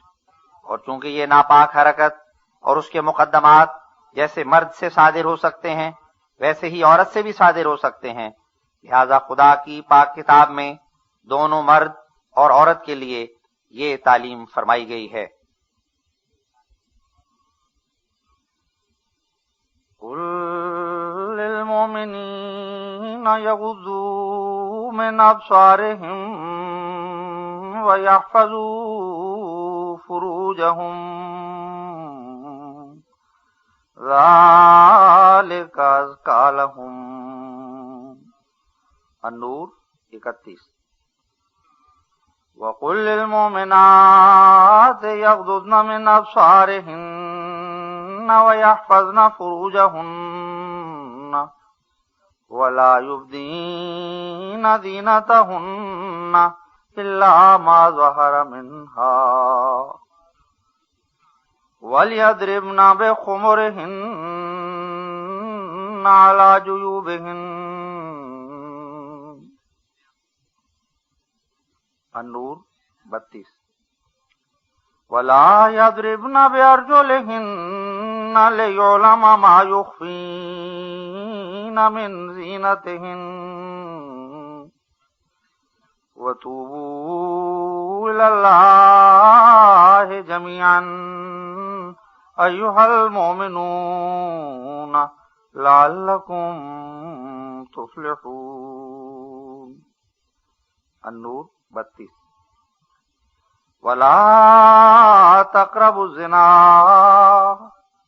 إِنَّهُ كَانَ فَاحِشًا وَسَاءَ سَبِيلًا۔ بنی اسرائیل 33۔ وَلْيَسْتَعْفِفِ الَّذِينَ لَا يَجِدُونَ نِكَاحًا۔ النور 34۔ وَرَهْبَانِيَّةً ابْتَدَعُوهَا مَا كَتَبْنَاهَا عَلَيْهِمْ إِلَّا ابْتِغَاءَ رِضْوَانِ اللَّهِ فَمَا رَعَوْهَا حَقَّ رِعَایَتِهَا۔ الحدید 28۔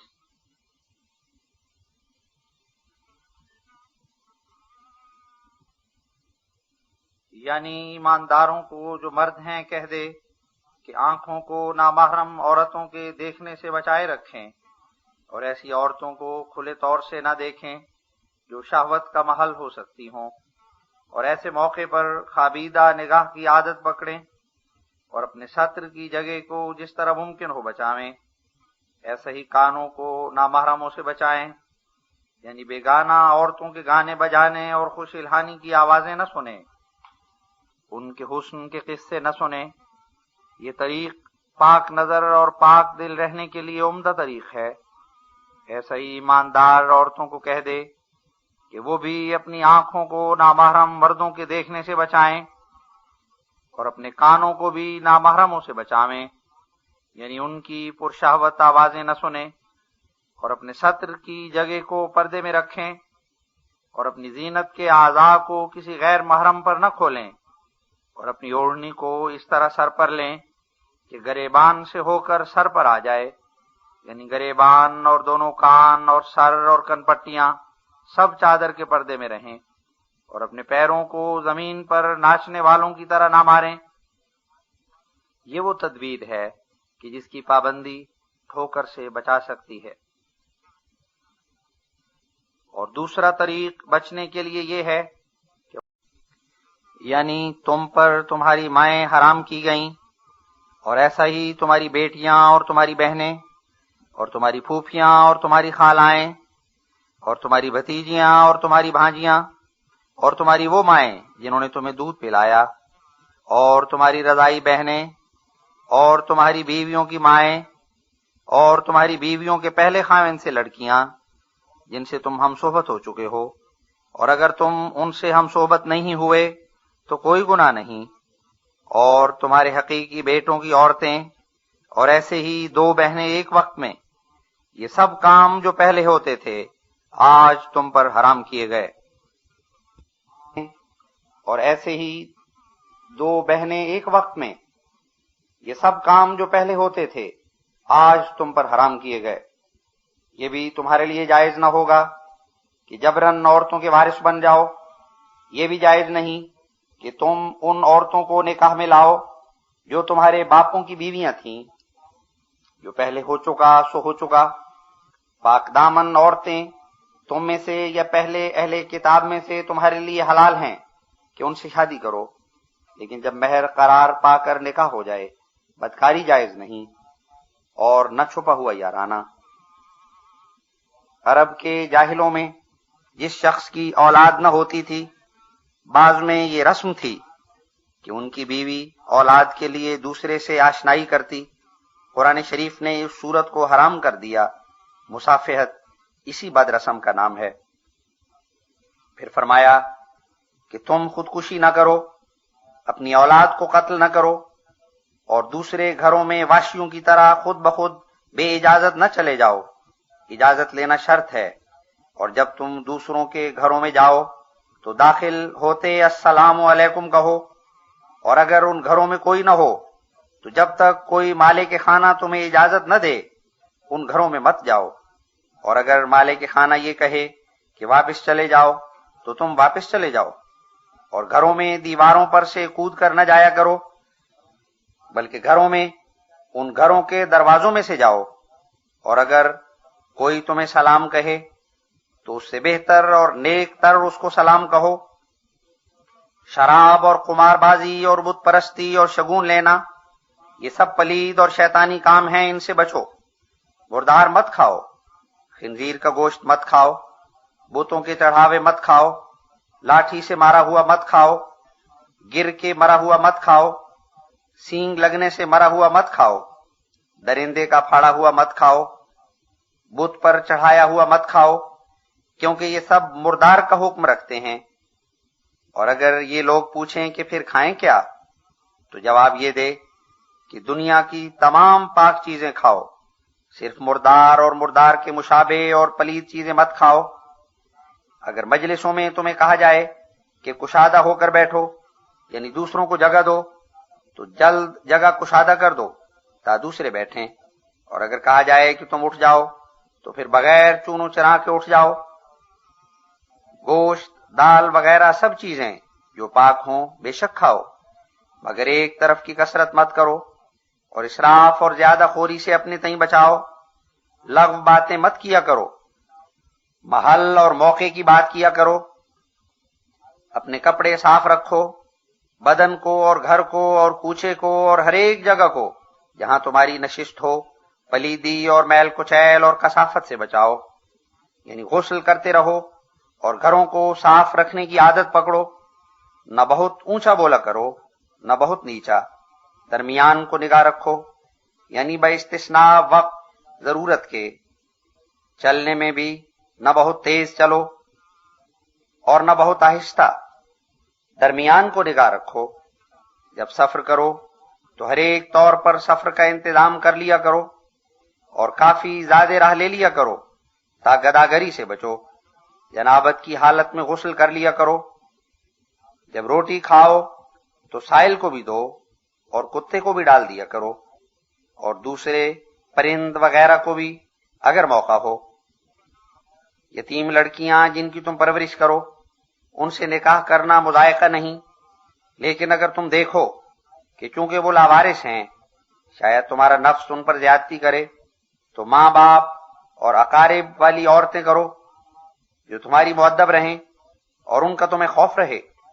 1 2 3 4 تک کر سکتے ہو بشرطے کہ اعتدال کرو، اور اگر اعتدال نہ ہو تو پھر ایک ہی پر کفایت کرو، وہ ضرورت پیش آوے۔ 4 کی حد جو لگائی گئی ہے وہ اس مصلحت سے ہے کہ تا تم پرانی عادت کے تقاضے سے افراط نہ کرو، یعنی 100 ہا تک نوبت نہ پہنچاؤ، یا یہ کہ حرام کاری کی طرف جھک نہ جاؤ اور اپنی عورتوں کو مہر دو۔ قرض یہ قرآن شریف کی پہلی اصلاح ہے جس میں انسان کی طبعی حالتوں کو وحشیانہ طریقوں سے کھینچ کر انسانیت کے لوازم اور تہذیب کی طرف توجہ دلائی گئی ہے۔ اس تعلیم میں ابھی اعلیٰ اخلاق کا کچھ ذکر نہیں، صرف انسانیت کے آداب ہیں، اور ہم لکھ چکے ہیں کہ اس تعلیم کی یہ ضرورت پیش آئی تھی کہ ہمارے نبی صلی اللہ علیہ وسلم جس قوم کی اصلاح کے لیے آئے تھے وہ وحشیانہ حالت میں سب قوموں سے بڑی ہوئی تھی۔ کسی پہلو میں انسانیت کا طریق ان میں قائم نہیں رہا تھا، پس ضرور تھا کہ سب سے پہلے انسانیت کے ظاہری ادب ان کو سکھلائے جاتے۔ ایک نقطہ اس جگہ یاد رکھنے کے قابل ہے، اور وہ نقطہ یہ ہے کہ خنزیر جو حرام کیا گیا ہے خدا نے ابتدا سے اس کے نام میں ہی حرمت کی طرف اشارہ کیا ہے، کیونکہ خنزیر کا لفظ خنز اور ار سے مرکب ہے، جس کے یہ معنی ہیں کہ میں اس کو فاسد اور خراب دیکھتا ہوں۔ خنز کے معنی بہت فاسد اور ار کے معنی دیکھتا ہوں، پس اس جانور کا نام جو ابتدا سے خدا تعالی کی طرف سے اس کو ملا ہوا ہے وہی اس کی پلیدی پر دلالت کرتا ہے۔ اور عجیب اتفاق یہ ہے کہ ہندی میں اس جانور کو سور کہتے ہیں، یہ لفظ بھی سو اور ار سے مرکب ہے، جس کے معنی یہ ہیں کہ میں اس کو بہت برا دیکھتا ہوں۔ اور اس سے تعجب نہیں کرنا چاہیے کہ سو کا لفظ عربی کیوں کر ہو سکتا ہے، کیونکہ ہم نے اپنی کتاب منن الرحمان میں ثابت کیا ہے کہ تمام زبانوں کی ماں عربی زبان ہے، اور عربی کے لفظ ہر ایک زبان میں نہ 1 2 بلکہ ہزاروں ملے ہوئے ہیں۔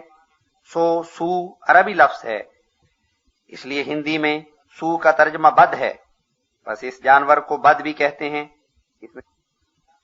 اس میں کچھ بھی شک معلوم نہیں ہوتا ہے کہ اس زمانے میں جبکہ تمام دنیا کی زبان عربی تھی، اس ملک میں یہ نام اس جانور کا عربی میں مشہور تھا جو خنزیر کے نام کے ہم معنی ہے، پھر اب تک یادگار باقی رہ گیا۔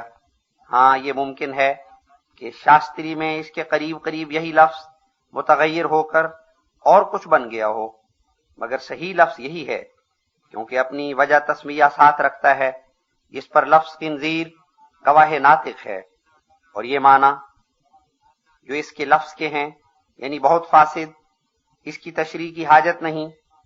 اس بات کا کس کو علم نہیں کہ یہ جانور اول درجے کا نجاست خور اور نیز بے غیرت اور دیوس ہے۔ اب اس کے حرام ہونے کی وجہ ظاہر ہے کہ قانون قدرت یہی چاہتا ہے کہ ایسے پلید اور بد جانور کے گوشت کا اثر بھی بدن اور روح پر پلید ہی ہو، کیونکہ ہم ثابت کر چکے ہیں کہ غذاؤں کا بھی انسان کی روح پر ضرور اثر ہے، بس اس میں کیا شک ہے کہ ایسے بد کا اثر بھی بد ہی پڑے گا۔ جیسا کہ یونانی طبیبوں نے اسلام سے پہلے ہی یہ رائے ظاہر کی ہے کہ اس جانور کا گوشت بالخاصیت حیا کی قوت کو کم کرتا ہے اور دیوسی کو بڑھاتا ہے، اور مردار کا کھانا بھی اسی لیے اس شریعت میں منع ہے کہ مردار بھی کھانے والے کو اپنے رنگ میں لاتا ہے، اور نیز ظاہری صحت کے لیے بھی مضر ہے۔ اور جن جانوروں کا خون اندر ہی رہتا ہے، جیسے گلا گھونٹا ہوا یا لاٹھی سے مارا، یہ تمام جانور در حقیقت مردار کے حکم میں ہی ہیں۔ کیا مردہ کا خون اندر رہنے سے اپنی حالت پر رہ سکتا ہے؟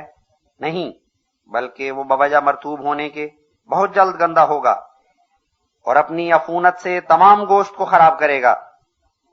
اور نیز خون کے کیڑے جو حال کی تحقیقات سے بھی ثابت ہوئے ہیں، مر کر ایک زہرناک عفونت بدن میں پھیلا دیں گے۔ دوسرا حصہ قرآنی اصلاح کا یہ ہے کہ طبی حالتوں کو شرائط مناسب کے ساتھ مشروط کر کے اخلاق فاضلہ تک پہنچایا جائے۔ سو واضح ہو کہ یہ حصہ بہت بڑا ہے۔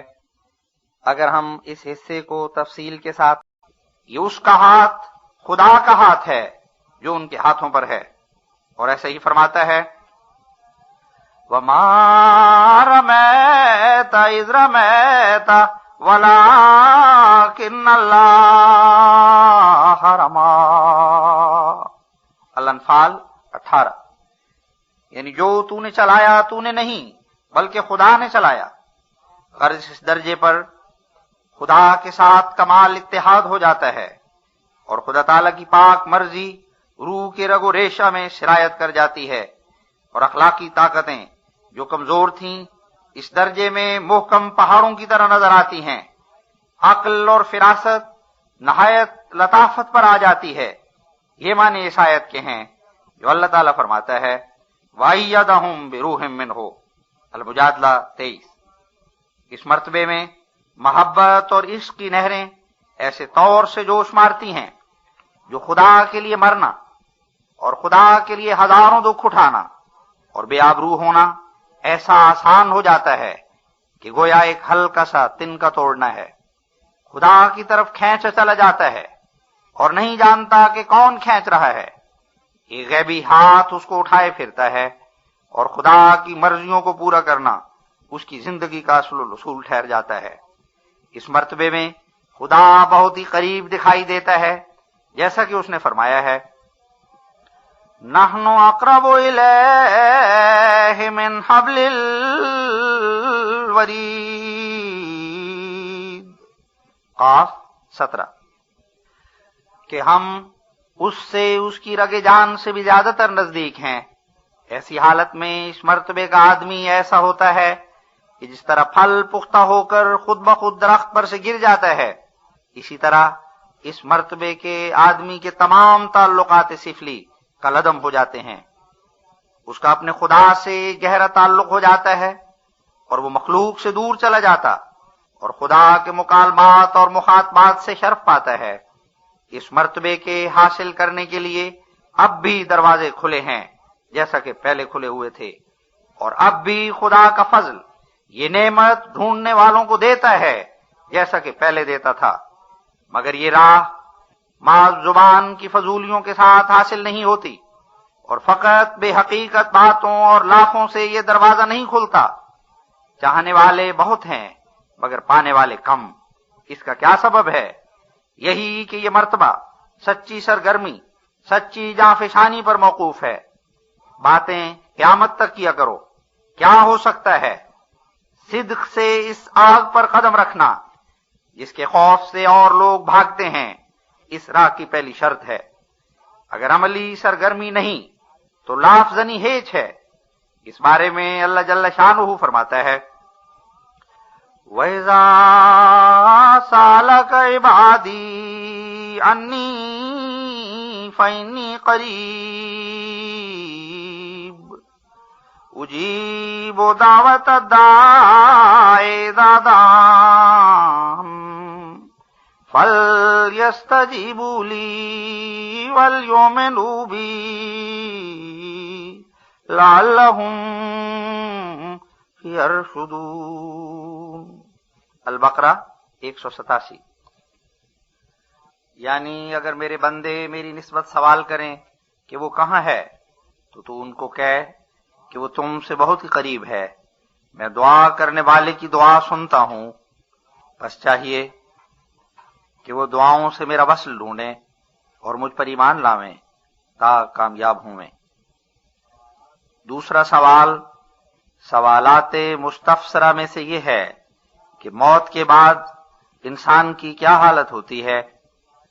سو اس سوال کے جواب میں یہ گزارش ہے کہ موت کے بعد جو کچھ انسان کی حالت ہوتی ہے در حقیقت وہ کوئی نئی حالت نہیں ہوتی، بلکہ وہی دنیا کی زندگی کی حالتیں زیادہ صفائی سے کھل جاتی ہیں۔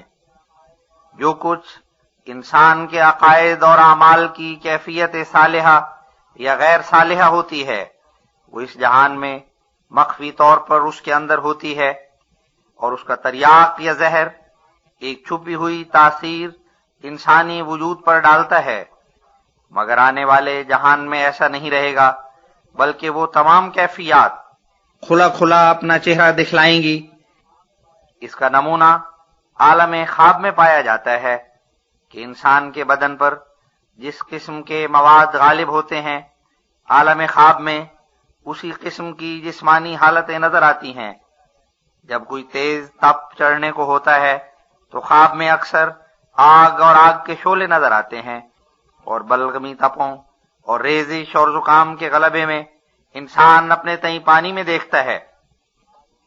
غرض جس طرح کی بیماریوں کے لیے بدن نے تیاری کی ہو وہ کیفیتیں تمثل کے طور پر خواب میں نظر آ جاتی ہیں۔ بس خواب کے سلسلے پر غور کرنے سے ہر ایک انسان سمجھ سکتا ہے کہ عالم ثانی میں بھی یہی سنت اللہ ہے، کیونکہ جس طرح خواب ہم میں ایک خاص تبدیلی پیدا کر کے روحانیات کو جسمانی طور پر تبدیل کر کے دکھلاتا ہے، اس عالم میں بھی یہی ہوگا، اور اس دن ہمارے اعمال اور اعمال کے نتائج جسمانی طور پر ظاہر ہوں گے، اور جو کچھ ہم اس عالم سے مخفی طور پر ساتھ لے جائیں گے وہ سب اس دن ہمارے چہرے پر نمودار نظر آئے گا۔ اور جیسا کہ انسان جو کچھ خواب میں طرح طرح کے تمثلات دیکھتا ہے اور کبھی گمان نہیں کرتا کہ یہ تمثلات ہیں، بلکہ انہیں واقعی چیزیں یقین کرتا ہے، ایسا ہی اس عالم میں ہوگا، بلکہ خدا تمثلات کے ذریعے سے اپنی نئی قدرت دکھائے گا، کیونکہ وہ قدرت کامل ہے۔ بس اگر ہم تمثلات کا نام بھی نہ لیں اور یہ کہیں کہ وہ خدا کی قدرت سے ایک نئی پیدائش ہے، تو یہ تقریر بہت درست اور واقعی اور صحیح ہے۔ خدا فرماتا ہے فَلَا تَعْلَمُ نَفْسٌ مَّا أُخْفِيَ لَهُم مِّن قُرَّةِ أَعْيُنٍ۔ السجدہ 18۔ یعنی کوئی نفس نیکی کرنے والا نہیں جانتا کہ وہ کیا کیا نعمتیں ہیں جو اس کے لیے مخفی ہیں۔ سو خدا نے ان تمام نعمتوں کو مخفی قرار دیا جن کا دنیا کی نعمتوں میں نمونہ نہیں۔ یہ تو ظاہر ہے کہ دنیا کی نعمتیں ہم پر مخفی نہیں ہیں، اور دودھ اور انار اور انگور وغیرہ کو ہم جانتے ہیں اور ہمیشہ یہ چیزیں کھاتے ہیں، تو اس سے معلوم ہوا کہ وہ چیزیں اور ہیں، اور ان کو ان چیزوں سے صرف نام کا اشتراک ہے۔ بس جس نے بہشت کو دنیا کی چیزوں کا مجموعہ سمجھا اس نے قرآن شریف کا ایک حرف بھی نہیں سمجھا۔ اس آیت کی شرح میں جو ابھی میں نے ذکر کی ہے، ہمارے سید و مولا نبی صلی اللہ علیہ وسلم فرماتے ہیں کہ بہشت اور اس کی نعمتیں وہ چیزیں ہیں جو نہ کبھی کسی آنکھ نے دیکھیں اور نہ کسی کان نے سنی اور نہ دلوں میں کبھی گزری۔ حالانکہ ہم دنیا کی نعمتوں کو آنکھ سے بھی دیکھتے ہیں اور کانوں سے بھی سنتے ہیں، اور دل میں بھی وہ نعمتیں گزرتی ہیں۔ بس جب کہ خدا اور رسول اس کا ان چیزوں کو ایک نرالی چیزیں بتلاتا ہے تو ہم قرآن سے دور جا پڑتے ہیں اگر یہ گمان کریں کہ بہشت میں بھی دنیا کا ہی دودھ ہوگا جو گایوں اور بھینسوں سے دوہا جاتا ہے، وہ یا دودھ دینے والے جانوروں کے وہاں ریوڑ کے ریوڑ موجود ہوں گے، اور درختوں پر شہد کی مکھیوں نے بہت سے چھتے لگائے ہوئے ہوں گے، اور فرشتے تلاش کر کے وہ شہد نکالیں گے اور نہروں میں ڈالیں گے۔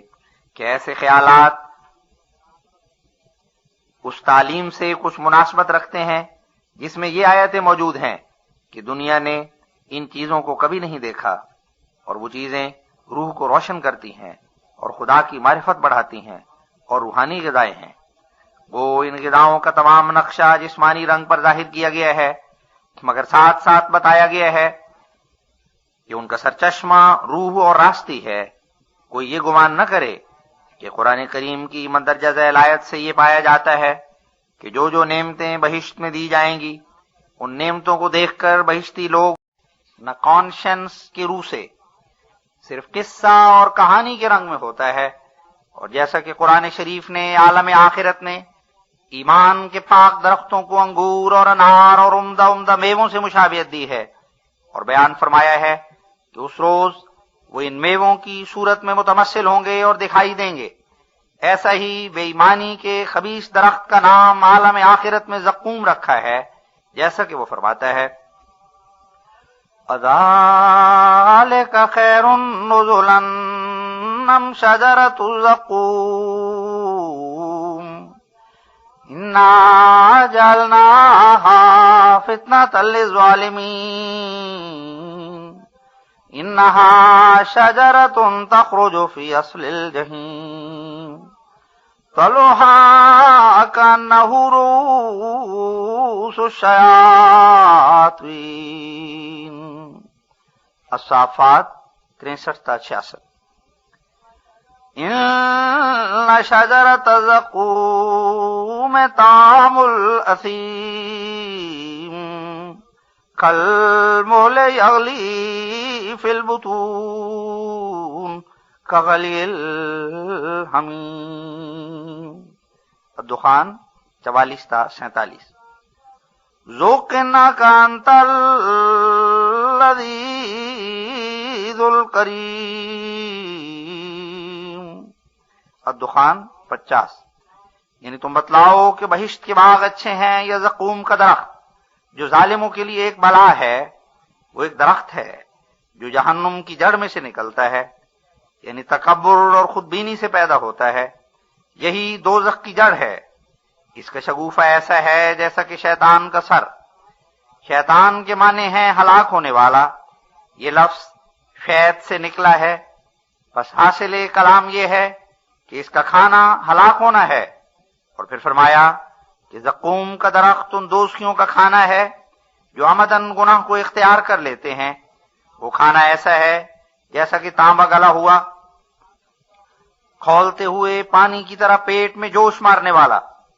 پھر دوزخی کو مخاطب کر کے فرماتا ہے کہ اس درخت کو چکھ، تو عزت والا اور بزرگ ہے۔ یہ کلمہ نہایت غضب کا ہے۔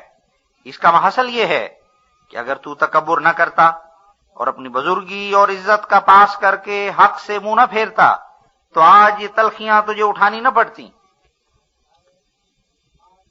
یہ آیت اس بات کی طرف بھی اشارہ کرتی ہے کہ دراصل یہ لفظ زقوم کا ذق اور ام سے مرکب ہے، اور ام انک انت العزیز الکریم کا ملخص ہے، جس میں ایک حرف پہلے کا اور ایک حرف آخر کا موجود ہے، اور کثرت استعمال نے زال کو زا کے ساتھ بدل دیا ہے۔ اب حاصل کلام یہ ہے کہ جیسا کہ اللہ تعالیٰ نے اسی دنیا کے ایمانی کلمات کو بہشت کے ساتھ مشابہت دی ہے، ایسا ہی اسی دنیا کے بے ایمانی کے کلمات کو زقوم کے ساتھ مشابہت دی اور اس کو دوزخ کا درخت ٹھہرایا، اور ظاہر فرما دیا کہ بہشت اور دوزخ کی جڑ اسی دنیا سے شروع ہوتی ہے، جیسا کہ دوزخ کے باب میں ایک اور جگہ فرماتا ہے نار اللہ الموقدۃ التی تطلع علی الافئدہ۔ الہمزہ 7 و 8۔ یعنی دوزخ وہ آگ ہے جو خدا کا غضب اس کا منبع ہے اور گناہ سے بھڑکتی ہے اور پہلے دل پر غالب ہوتی ہے۔ یہ اس بات کی طرف اشارہ ہے کہ اس آگ کی اصل جڑ وہ غم اور حسرتیں اور درد ہیں جو دل کو پکڑتے ہیں، کیونکہ تمام روحانی عذاب پہلے دل سے ہی شروع ہوتے ہیں اور پھر تمام بدن پر محیط ہو جاتے ہیں۔ اور پھر ایک جگہ فرمایا وقودها الناس والحجارہ، البقرہ 25۔ یعنی جہنم کی آگ کا ایندھن جس سے وہ آگ ہمیشہ فروختہ رہتی ہے، دو چیزیں ہیں، ایک وہ انسان جو حقیقی خدا کو چھوڑ کر اور چیزوں کی پرستش کرتے ہیں یا ان کی مرضی سے ان کی پرستش کی جاتی ہے، جیسا کہ فرمایا انکم وما تعبدون من دون اللہ حسب جہنم، الانبیاء 99، یعنی تم اور تمہارے معبود باطل جو انسان ہو کر خدا کہلاتے رہے جہنم میں ڈالے جائیں گے۔ دوسرا ایندھن جہنم کا بت ہیں، مطلب یہ ہے کہ ان چیزوں کا وجود نہ ہوتا تو جہنم بھی نہ ہوتا۔ سو ان تمام آیات سے ظاہر ہے کہ خدا تعالیٰ کے پاک کلام میں بہشت اور دوزخ اس جسمانی دنیا کی طرح نہیں ہے، بلکہ ان دونوں کا مبدا اور منبع روحانی امور ہیں۔ ہاں، وہ چیزیں دوسرے عالم میں جسمانی شکل پر نظر آئیں گی، مگر اس جسمانی عالم سے نہیں ہوں گی۔ اب ہم پھر اصل مطلب کی طرف عود کر کے کہتے ہیں کہ خدا کے ساتھ روحانی اور کامل تعلق پیدا ہونے کا ذریعہ جو قرآن شریف نے ہمیں سکھلایا ہے اسلام اور دعائے فاتحہ ہے، یعنی اول اپنی تمام زندگی خدا کی راہ میں وقف کر دینا اور پھر اس دعا میں لگے رہنا جو سورہ فاتحہ میں مسلمانوں کو سکھائی گئی ہے۔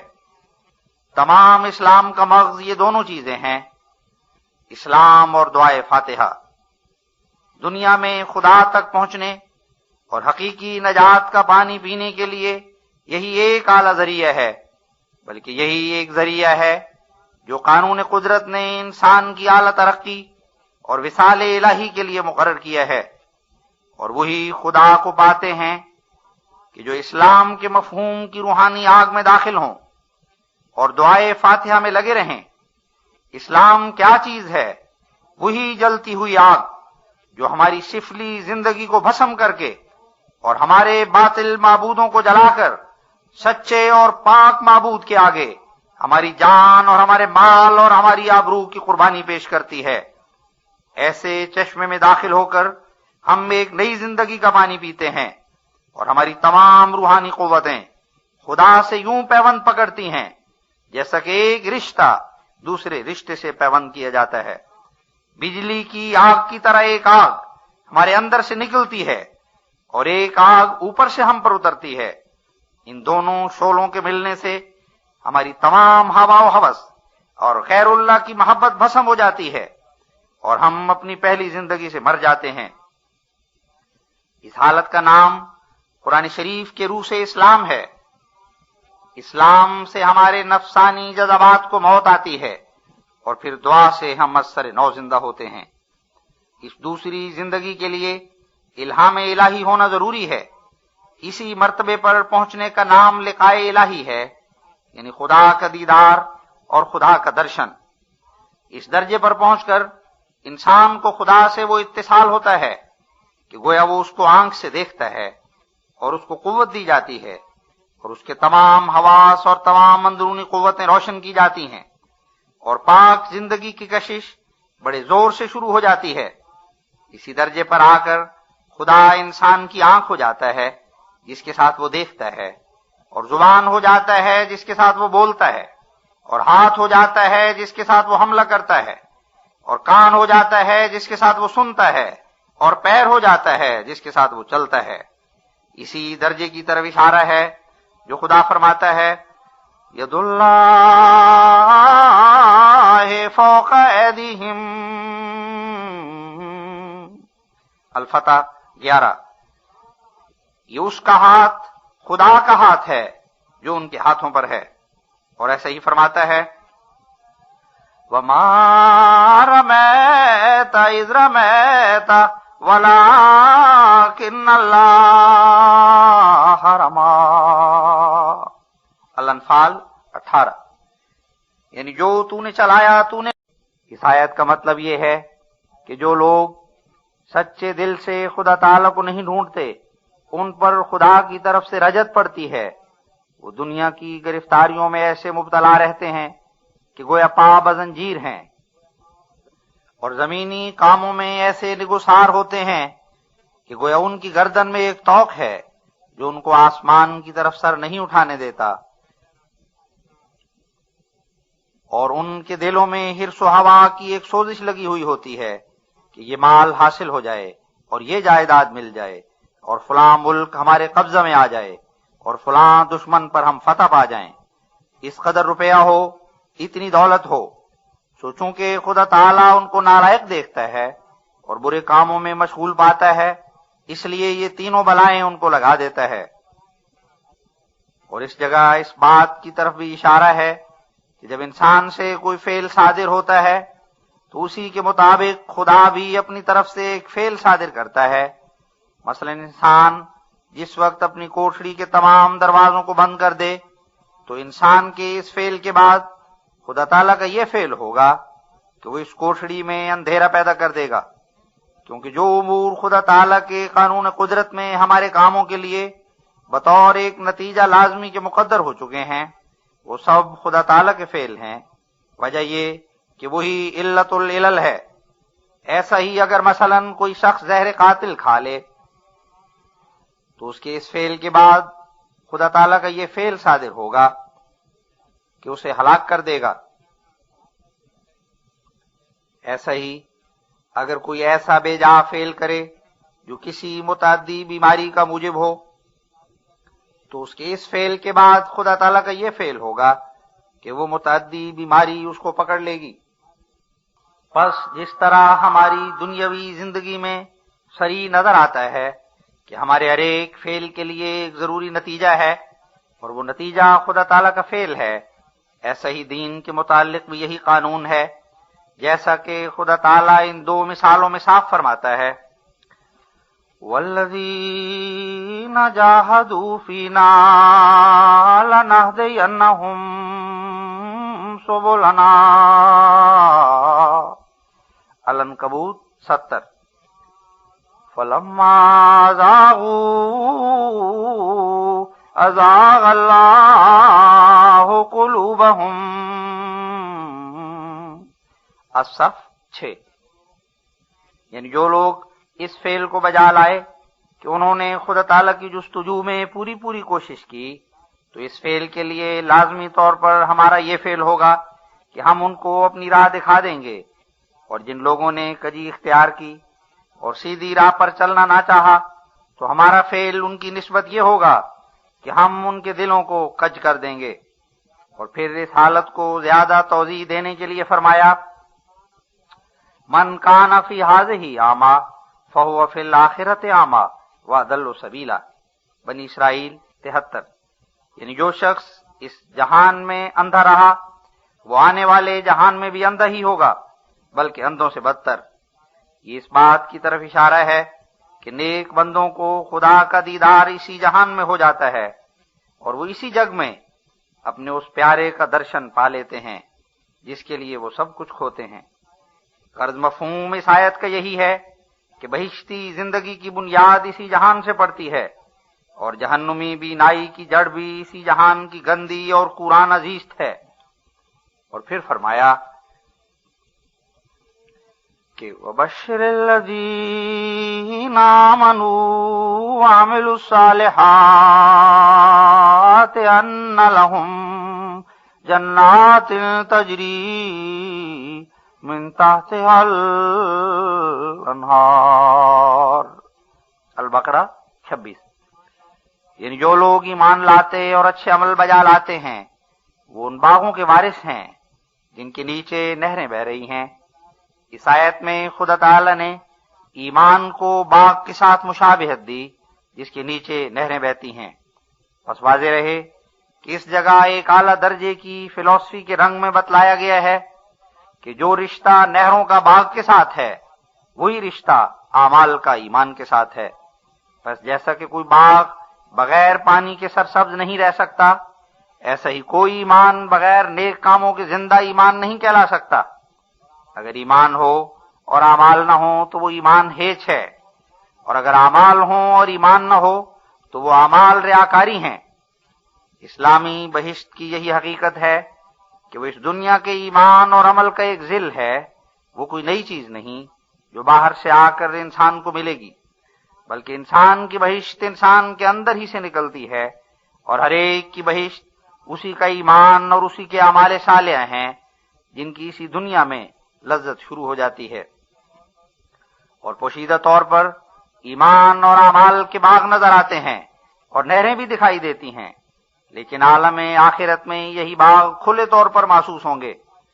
خدا کی پاک تعلیم ہمیں یہی بتلاتی ہے کہ سچا اور پاک اور مستحکم اور کامل ایمان جو خدا اور اس کی ذات اور اس کی صفات اور اس کے ارادوں کے متعلق ہو، وہ بہشت خوشنما اور بارور درخت ہے، اور اعمال صالحہ اس بہشت کی نہریں ہیں، جیسا کہ وہ فرماتا ہے، ضرب اللہ مثلا کلمۃ طیبۃ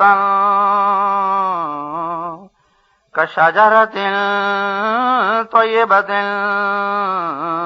اصلها ثابت وفرعها فی السماء تؤتی اکلها کل حین۔ ابراہیم 25-26، یعنی وہ ایمانی کلمہ جو ہر ایک افراد تفرید اور نقص اور خلل اور کذب اور ہزل سے پاک اور من کل الوجوہ کامل ہو، وہ اس درخت کے ساتھ مشابہ ہے جو ہر ایک عیب سے پاک ہو، جس کی جڑ زمین میں قائم اور شاخیں آسمان میں ہوں، اور اپنے پھل کو ہمیشہ دیتا ہو، اور کوئی وقت اس پر نہیں آتا کہ اس کی شاخوں میں پھل نہ ہوں۔ اس بیان میں خدا تعالی نے ایمانی کلمے کو ہمیشہ پھلدار درخت سے مشابہت دے کر 3 علامتیں اس کی بیان فرمائیں۔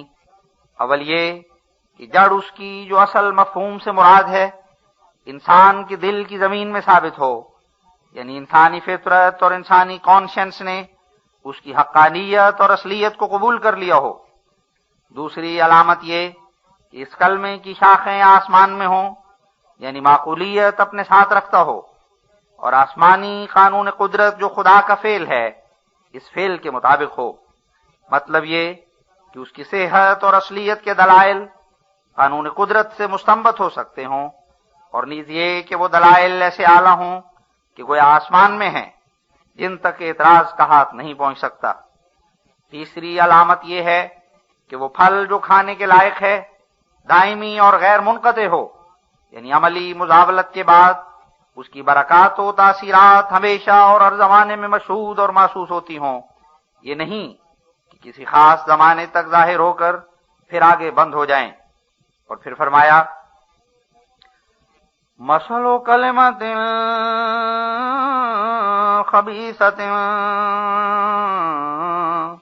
کشجرۃ خبیثۃ اجتثت من فوق الارض ما لها من قرار۔ ابراہیم 27۔ یعنی پلید کلمہ اس درخت کے ساتھ مشابہ ہے جو زمین میں سے اکھڑا ہوا ہو، یعنی فطرت انسانی اس کو قبول نہیں کرتی اور کسی طور سے وہ قرار نہیں پکڑتا، نہ دلائل عقلیہ کی روح سے، نہ قانون قدرت کی روح سے، نہ کانشنس کی روح سے، صرف قصہ اور کہانی کے رنگ میں ہوتا ہے۔ اور جیسا کہ قرآن شریف نے عالم آخرت نے ایمان کے پاک درختوں کو انگور اور انار اور عمدہ برداری کے آئینے میں اپنے محبوب حقیقی کو دیکھ رہا ہے، اور ارادہ اس کا خدا تعالیٰ کے ارادے سے ہم رنگ ہو جاتا ہے، اور تمام لذات اس کی فرمانبرداری میں ٹھہر جاتی ہے، اور تمام اعمال صالحہ نہ مشقت کی راہ سے بلکہ تلذذ اور اعتزاز کی کشش سے صادر ہونے لگتے ہیں۔ یہی وہ نقد بہشت ہے جو روحانی انسان کو ملتا ہے، اور وہ بہشت جو آئندہ ملے گا وہ در حقیقت اسی کے اضلال و آثار ہیں جس کو دوسرے عالم میں قدرت خداوندی جسمانی طور پر متمثل کر کے دکھلائے گی۔ اسی کی طرف اشارہ ہے جو اللہ جل شانہ فرماتا ہے، وَلِمَنْ خَافَ مَقَامَ رَبِّهِ جَنَّتَانِ۔ الرحمن 47۔ وَسَقَاهُمْ رَبُّهُمْ شرابا طہورا. الدہر 22. ان الابرار یشربون من کاس کان مزاجها کافورا. عینا یشرب بها عباد اللہ یفجرونها تفجیرا. الدہر 6 و 7. وَيُسْقَوْنَ فِيهَا كَأْسًا كَانَ مِزَاجُهَا زَنْجَبِيلًا عَيْنًا فِيهَا تُسَمَّى سَلْسَبِيلًا.